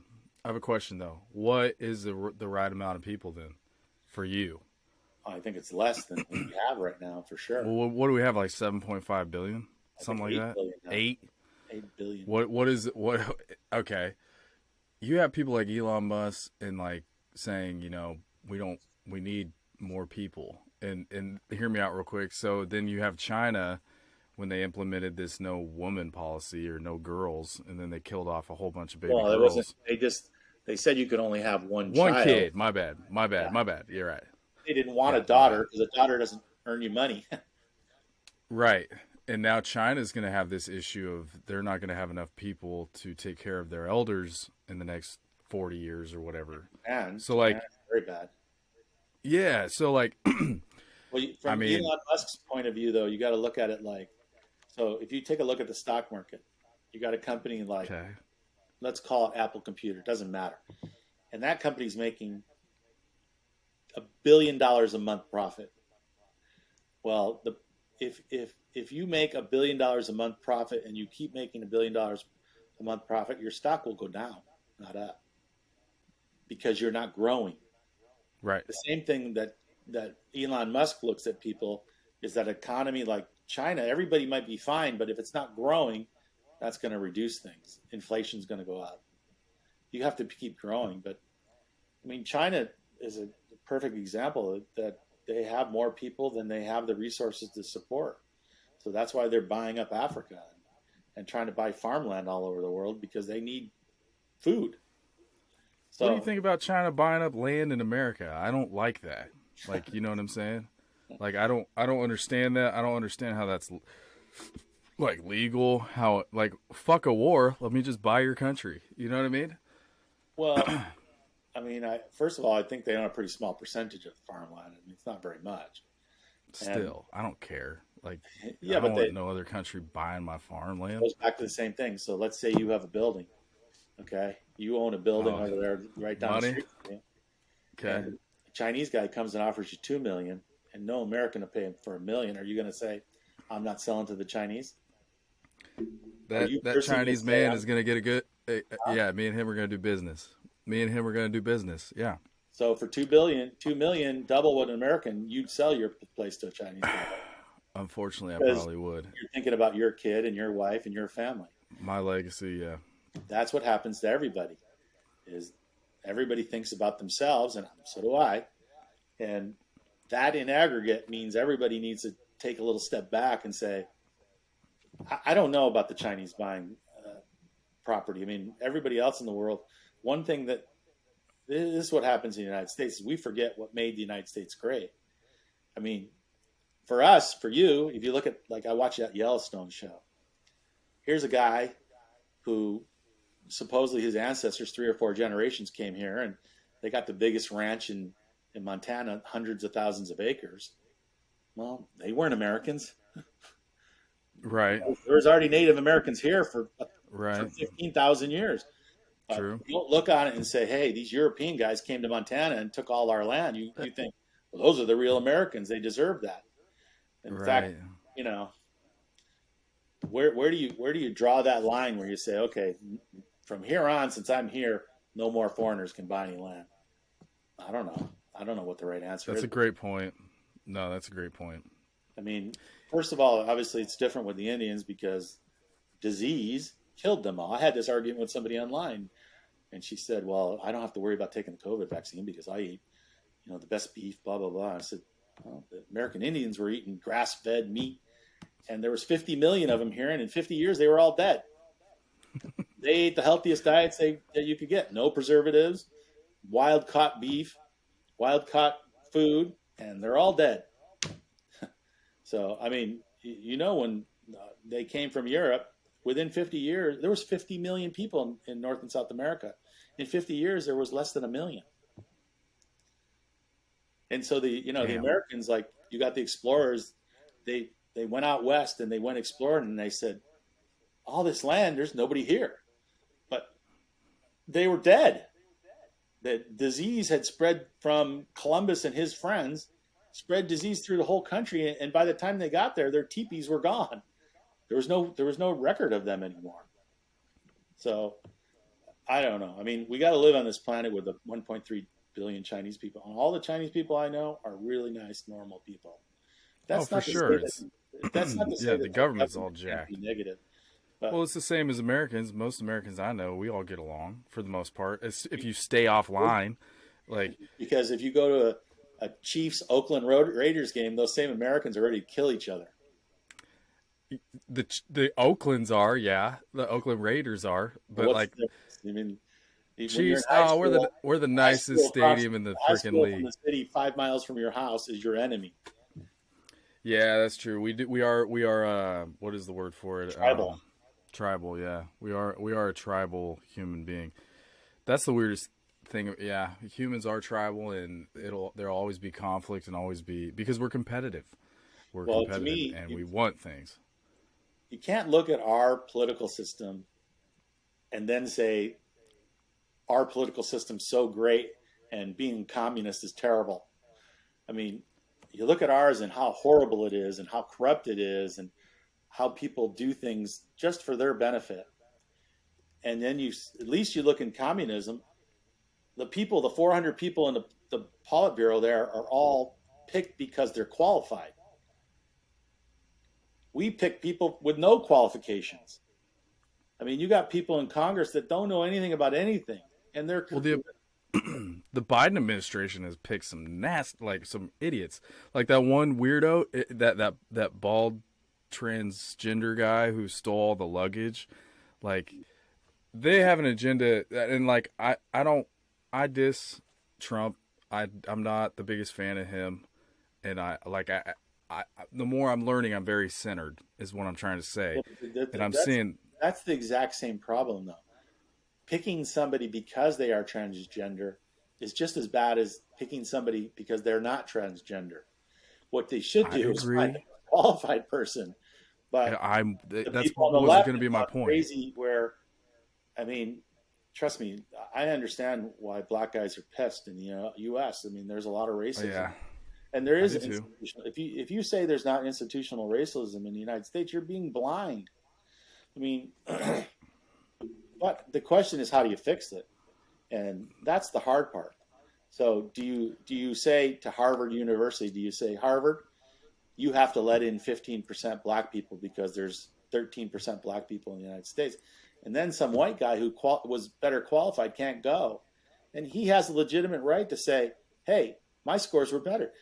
But here's the interesting part about something like Harvard or something like that. They have to actively not let in Asians, because if they went on the most qualified people, the major colleges would have all Asian people and no white guys. They wouldn't be there. So when they do that racism in the other way, it's okay with everybody. It's okay. We can't have 65% Asian people. We have to have an amount of Asian people that's commensurate with how many there are in the United States. But there's no real, I mean, those answers are very difficult. You should listen to that Alan Dershowitz. If you ever listen, I will. Send me some. Alan Dershowitz has a podcast, and he's a very liberal left-wing guy, but a lot of the people on the left hate his guts because he defended Trump. You know, they hate him. And he's an interesting guy.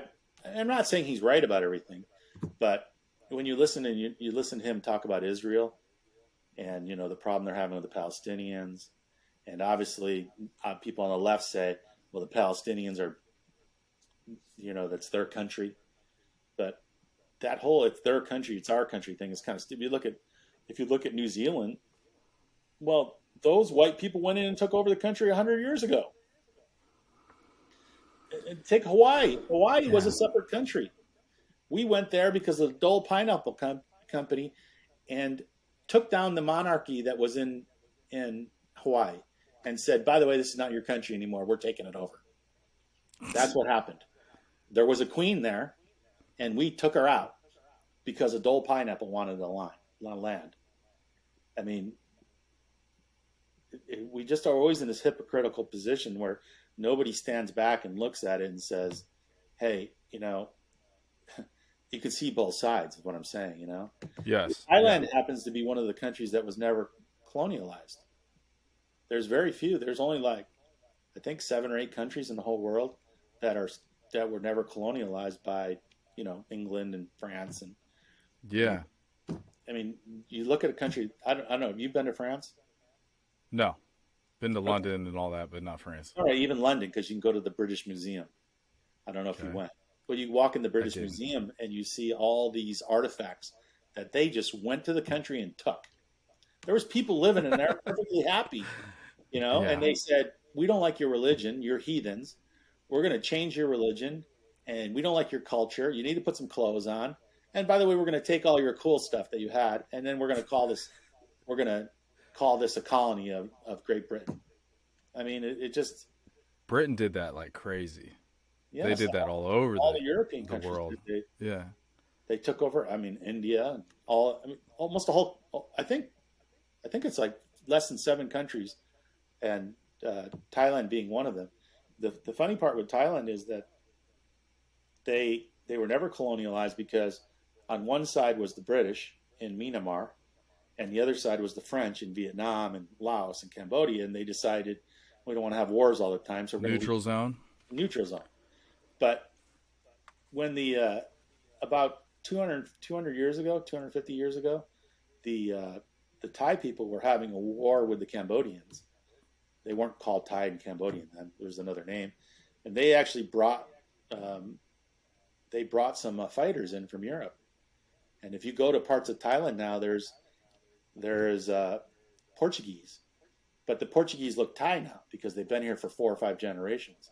But they still speak Portuguese. And it's an interesting situation to me because the Thai people gave them wives and gave them land, and so they didn't take over the country.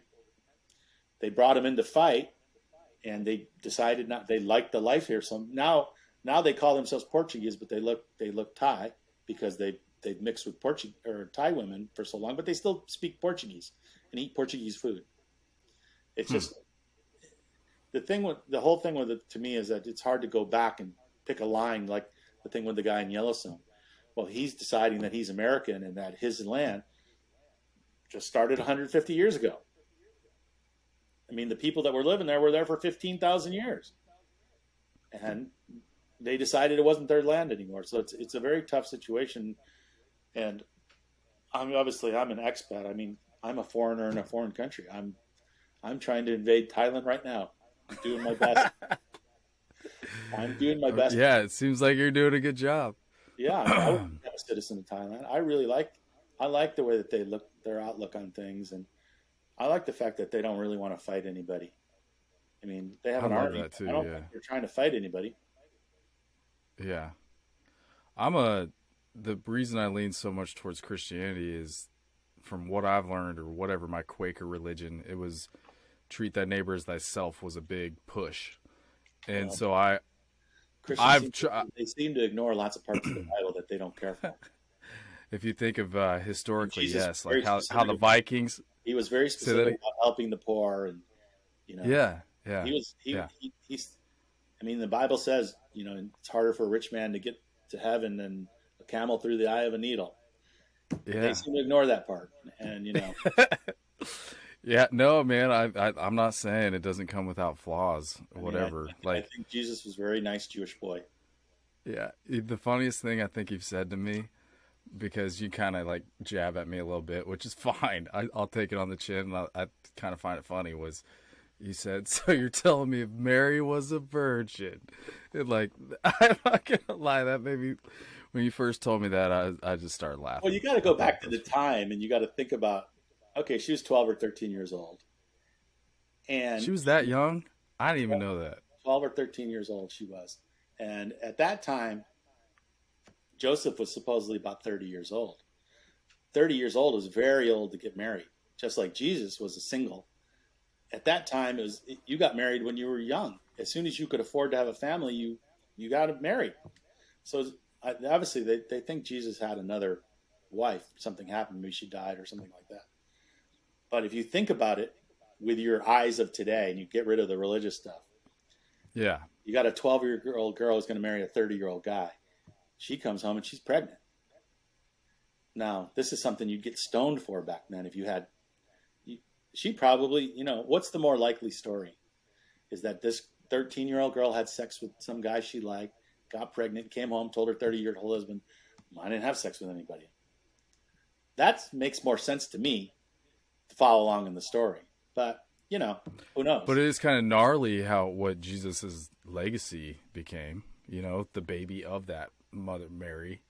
Like, that's kind of crazy. Like, she makes up this story of an angel, all this stuff, just to stay away from being stoned. They added a lot of stuff in as time went on, too, because, you look, if you look at what they're the four Gospels, there's one Gospel where there is no resurrection, right? He dies. I wouldn't know. Okay, keep going. Well, if you read the four Gospels, there's one of the Gospels, there's no resurrection. He just dies, and that's the end. They added in the resurrection later. And really, yes. And if you look at the four Gospels, there's one where what was I just know there's like, I'm such an idiot. I should not be advocating for all Christians. I'm sorry, anybody listening out there that's pissed off at me, but I just know that there's one Bible that's like First Kings and Second Kings or something like that, and it's like, or I don't know. I don't know. They and then there's a Bible in Hebrew, which is even deeper. Well, the New Testament was never written in Hebrew. The Old Testament was written in Hebrew. The New Testament was written in Greek and Aramaic.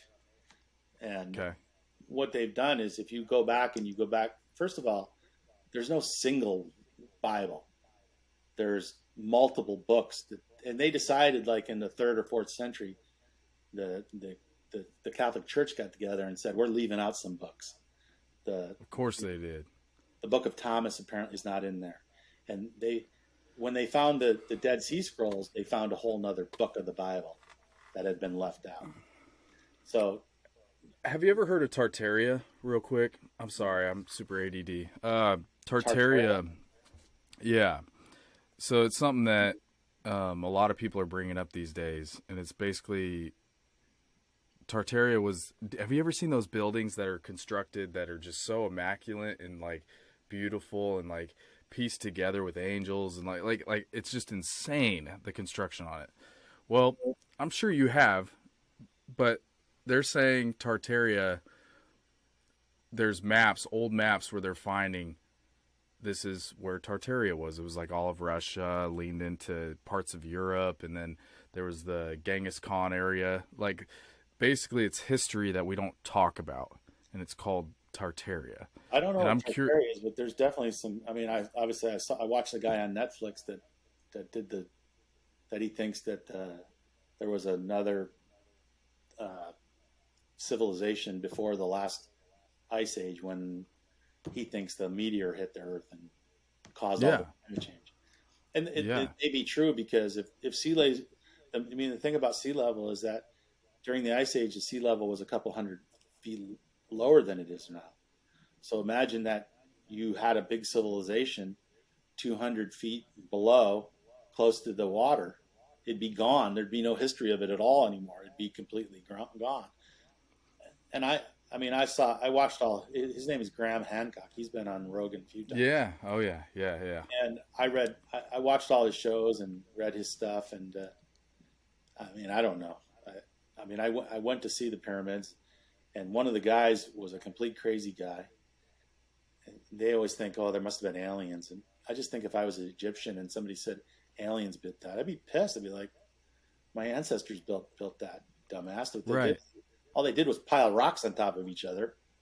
Well, I think there was actually really like we live in a time where we're the best. We've come up with phones. We've come up with computers. I think, especially if you think the way you think, tell me, how old do you think the world is scientifically? Billions of years. Okay, so billions of years. Okay, I grew up in creationism, which was like 7,000 years old is the world or whatever. You know what I'm saying? So, but if you're spanning this out to billions of years, and I'm not saying it's 7,000. Me personally, I'm not. But like if you're at 1 billion years old, the Earth, and we're gonna claim this little tiny frame in time of that billion years, we're the most elite. We've come up with the best. I don't believe it, bro. I think there's been civilizations before us that have probably done it better. And then they were wiped out somehow. There very, very likely could be civilizations that we don't. I mean, we learn new stuff in archaeology every day, so that makes perfect sense. Lots of things we think were right turned out to be wrong about. It's just like when they found Göbekli Tepe or whatever. That's 13,000 years old, and they didn't think any monolith. There was no cultures building stuff like that until 5,000 years ago. And then they stumble across one that's 13,000 years, and they got to change everything that they said. And who knows? I mean, I don't know. I think that the Earth's been here a long freaking time, and I think it's me personally. I think the idea that we're the only life in the universe is probably completely wrong, because there's so many planets, and it's been such a long time that probably what happened on Earth is pretty common.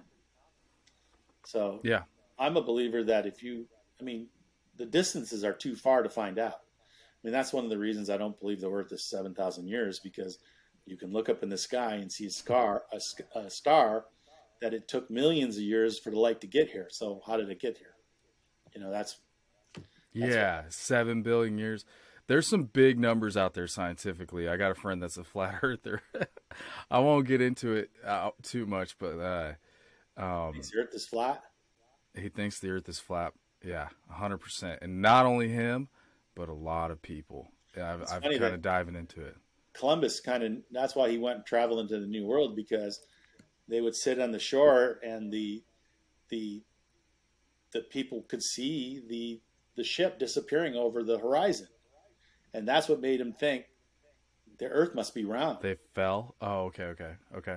Yeah, but what happened is they actually proved it in Egypt. Probably sometime before, in the BC area, that they had a guy, and he put a stake in the ground, and he walked 1,000 miles or 1,000 kilometers away, and at the same time of day, he put the stake in the ground.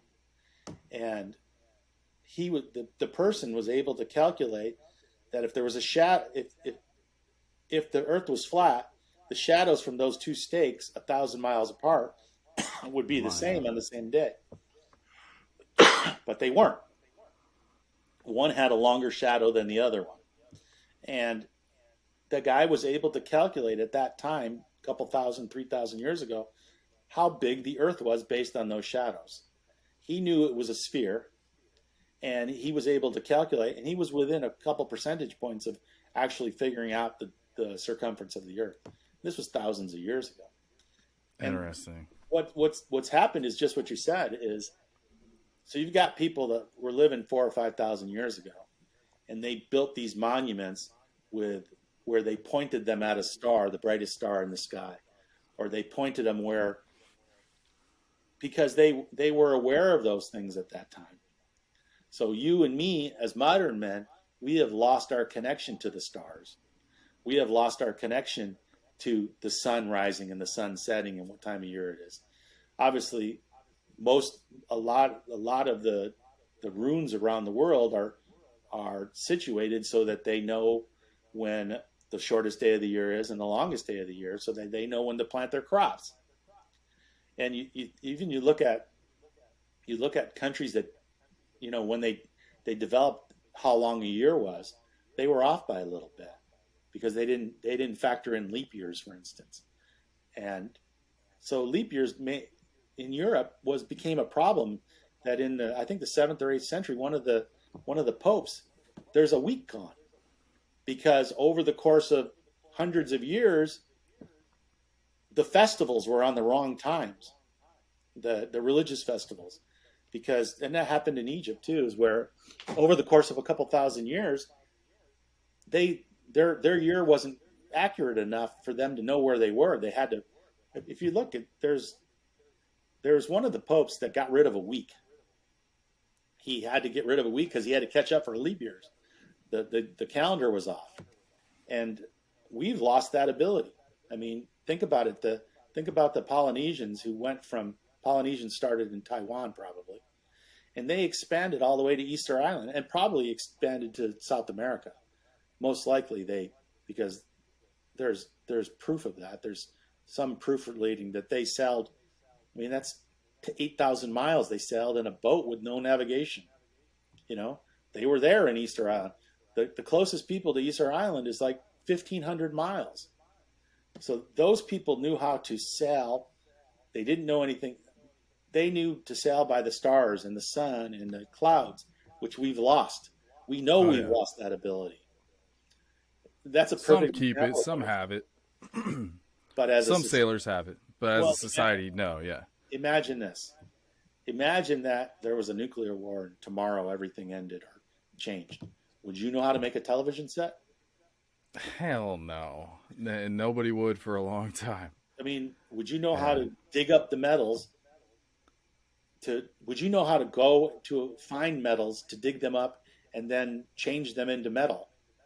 I don't even know how how the heck that works. Like, it's not even connected. So it's very easily to conceive that we're going to forget everything we know because let's say all the smart people got eradicated, but everything gets built on what happened before us. Once that chain gets broken, like you're saying, that, after that ice age, the chains got broken and they lost that knowledge because there was nobody around that knew it anymore.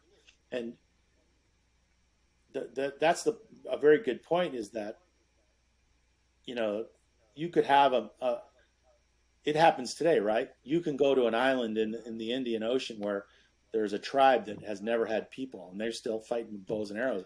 I don't know if you read about that, but the Christian monastery tried to go there and bring Christianity, and they killed him. Yeah, no, I did. Yeah. They told him not to go, and he went, and they shot him with an arrow and killed his ass. Yes, unfortunately. But the point of the matter is that the people on the same planet I'm in the 17th floor talking to you over the internet from thousands of miles away, transmitting data back and forth. And on the same planet, only a couple thousand miles, there's people that don't know anything except for bow and arrow. So why would it be a stretch that in the New World, somebody sailed here and taught them how to build the pyramids? Well, Graham Hancock got criticized for that because they said he's like a racist, that he's trying to say that there was this white race that was bouncing around the earth helping the native people. I don't know if he ever. I mean, the history in Mexico, they talk about guys coming from the water that had beards that were white. That's just part of the history. Now, is that racism? I don't think so. Maybe that's what it is, but that's one of the criticisms he gets, is that, the Nazis clung to that, saying, we went around there. Obviously, the Nazis are a bunch of morons, but, They're kind of brilliant, though, because in Operation Paperclip, they ran NASA, and then they ran Russia's rocket ship stuff. I won't keep you any longer. You've been an insanely awesome guest, dude. You say this in Sawadee-Ka. Sawadee-Ka. What does that mean? Oh, but it's a very nice part of the culture here, is that they do the Y hands, and I really find a little bow. I appreciate talking to you. I mean, I find it very interesting. I really like somebody who's you know, I believe, me personally, I'm willing to listen to all the ideas and look at them, and I would Same like here. be a little smarter at the end of talking to somebody. So, you know, I don't know the right answers, and I think people don't know the right answers. Yeah, I like, you know, I've been diving into, I talk to pastors, I talk to all sorts of people, I talk to flat earthers, I talk to people who think vaccines aren't a real, like that viruses don't exist. Like, I'm trying to just get my head wrapped around a lot of people. There's some people I listen to, like I listened to a podcast today, and the dude didn't believe atomic bombs were real. Like, nuclear bombs aren't real. And I'm like, that must be a peachy little world you live in, you know, to think that doesn't exist, because that's got to be nice, because that kind of stuff scares the crap out of me. Well, but, every once in a while, a conspiracy theory is true. So, right. I mean, Yeah. that's not the reason to believe all conspiracy theories, but I mean, if you look at they were injecting the black guys with diseases to figure it out. That was true. It was a conspiracy theory, but it was true. Right. You know, so, and same with like didn't the CIA coin the phrase conspiracy theory after JFK? After he got shot, everybody was like, did he really you know, like, who did it? And that's when they coined, you know, the phrase conspiracy theory. I like Occam's razor. Do you know what Occam's razor is? Yeah, the simplest answer is probably the true one. When you get rid of everything that it can't be, whatever you're left with, whether you want that to be the answer or not, is probably the answer. So I like that too. I do. The more I'm doing this. Okay. Well, Steve, dude, I love you. You're an awesome dude. I'm so stoked. I've been wanting to have you on for a hot minute, and I want you back on. I want to get you on with my brother, and like we'll shoot the shit. You sent me something the other day which was funny. It was like, now I'm a balloon expert. like how everybody's becoming experts on everything right now. Yeah, and my problem is that it's always the lowest common denominator that, I mean, the least educated people try to, and that's not saying they're never right. I'm just saying, for me, I want to go to the most educated doctor. That's just me personally. But in my case, exactly, they weren't right. They were not right. They told me to be a vegan. They were completely wrong. And that was his bias. So here was a doctor who knew way more than me. He gave me very bad advice. So that's what the same thing with the vaccines and all that stuff is, that you might be right. It may end up hurting people. I knew that risk, and I tried to make that stuff. But any smart person would say that might be right. We don't know everything. We can't know everything. And you don't know what's going to happen 20 years down the line. Look at all the drugs that they thought were very beneficial to people, and they ended up doing great harm to people. And that would include vaccines and everything else. But my mom wanted me on Ritalin. My mom wanted me on Ritalin in 3rd grade. I lied to the therapist, and I was like, I'm good. No, I don't have those thoughts. And he told my mom, yeah, he doesn't need it. But I knew I just didn't want to take whatever the heck my mom was trying to have me take. They put every kid on Ritalin. I mean, yeah, I don't. The most prescribed drug in the United States. I'll admit it, I've done cocaine. I've done Adderall. I've done a lot of stuff. And I can guarantee you, if you'd gave me Ritalin as a kid, I maybe would have tried meth. You know what I mean? Like, I don't know. But I know that stuff seems very similar in my experimental drug taking throughout my past. No, I agree with you, and trust me, I wouldn't take cocaine anymore because of that stuff they cut. Hell no, dude. Now that I'm a dad, I just drink seltzer beer, and you know what? I quit chew. I've been doing Zen for 3 years now, which is just this little nicotine pack. You used to give me crap all the time. Like, you were concerned for me because I chewed tobacco. Well, and you were like, quit doing that stuff. Problems, and it's probably not good. Oh, dude. I like a little marijuana every once in a while. You know me. I got my license here to sell it. You can sell it now in Thailand? I got a license to grow, and I got a license to sell. I mean, remember Thailand, it was illegal, and they put out an edict, and the next day it was 100% legal here. That's dope. Great. I wish the United States would just legalize it. It's a freaking plant. Let people legalize it. It's a plant. And I believe in God, and if you believe in God, he made that plant. Smoke away. I think that you should. I'm a libertarian. I think you should be able to do what you want with your body. as long as you don't. I think I'm more of a libertarian the more I am learning about myself, I guess. Yeah, I think libertarian is basically don't do any harm to other people. Do what you want with your life. Yeah. But you also have to take some responsibility that we live on this planet with everybody else. I mean, yeah. And trust me, I don't like separating my garbage and all the plastic stuff, and all that stuff might be wrong, but little things add up across millions and billions of people. That's what I think we have to keep in perspective. If we all do a little bit better, just like with the hairspray, one person doing is not a problem, but 8 billion may cause a problem. So you never know. You make a little change, and your kid's going to have a better life down the road. Maybe the left, exactly.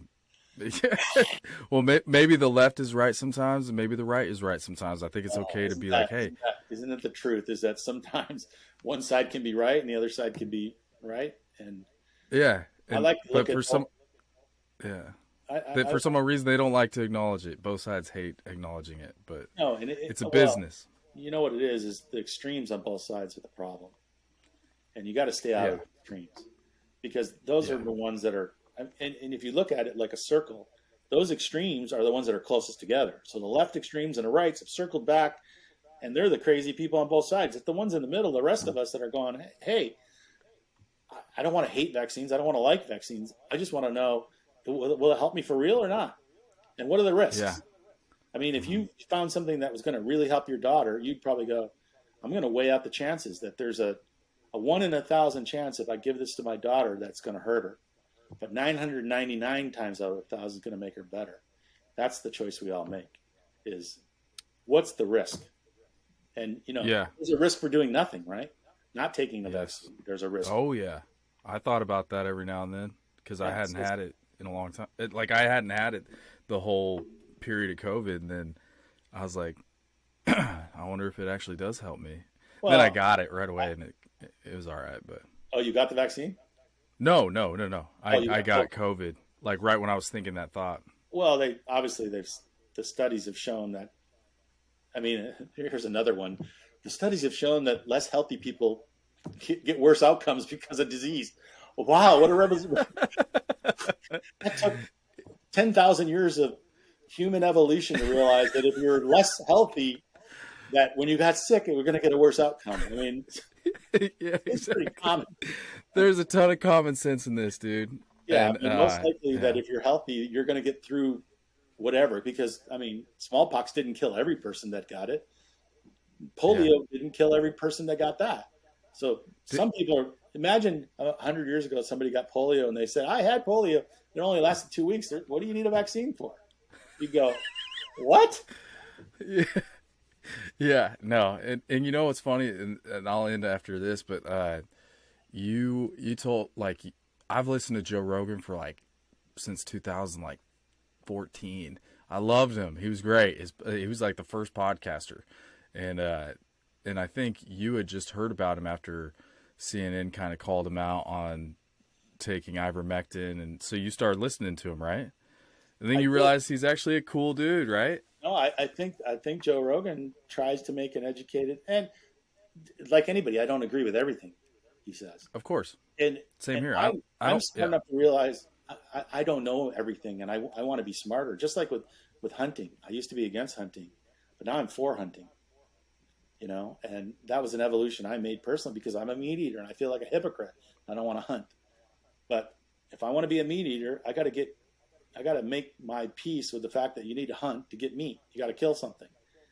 And that was an evolution I made over the years. And especially talking about my Catholic upbringing, I mean, I started off as they were staunch Republicans, and then I became a liberal. Now I don't know. I mean, I'd like to look at it from both sides. And I'm with you on that.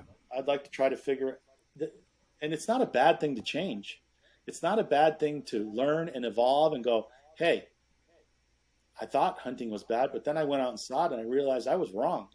What's wrong with being wrong? What's wrong with saying, hey, I learned more about this topic and now I got a different point of view.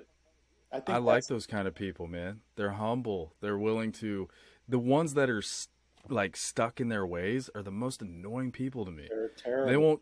they won't change even if you slam the truth right in front of them. You could be like, hey, you know, your girlfriend's cheating on you. You want to see through that window? And he'll look and he'll be like, she loves me. I don't know what you're talking about. Like, they're just so stubborn with their, like, staunch belief. And we have split off into those camps, and I think it's 100%. I like being here. I like being out of it, and I hope you come visit. That's got to be great. Yeah. No, that's got to be great. Bring your family.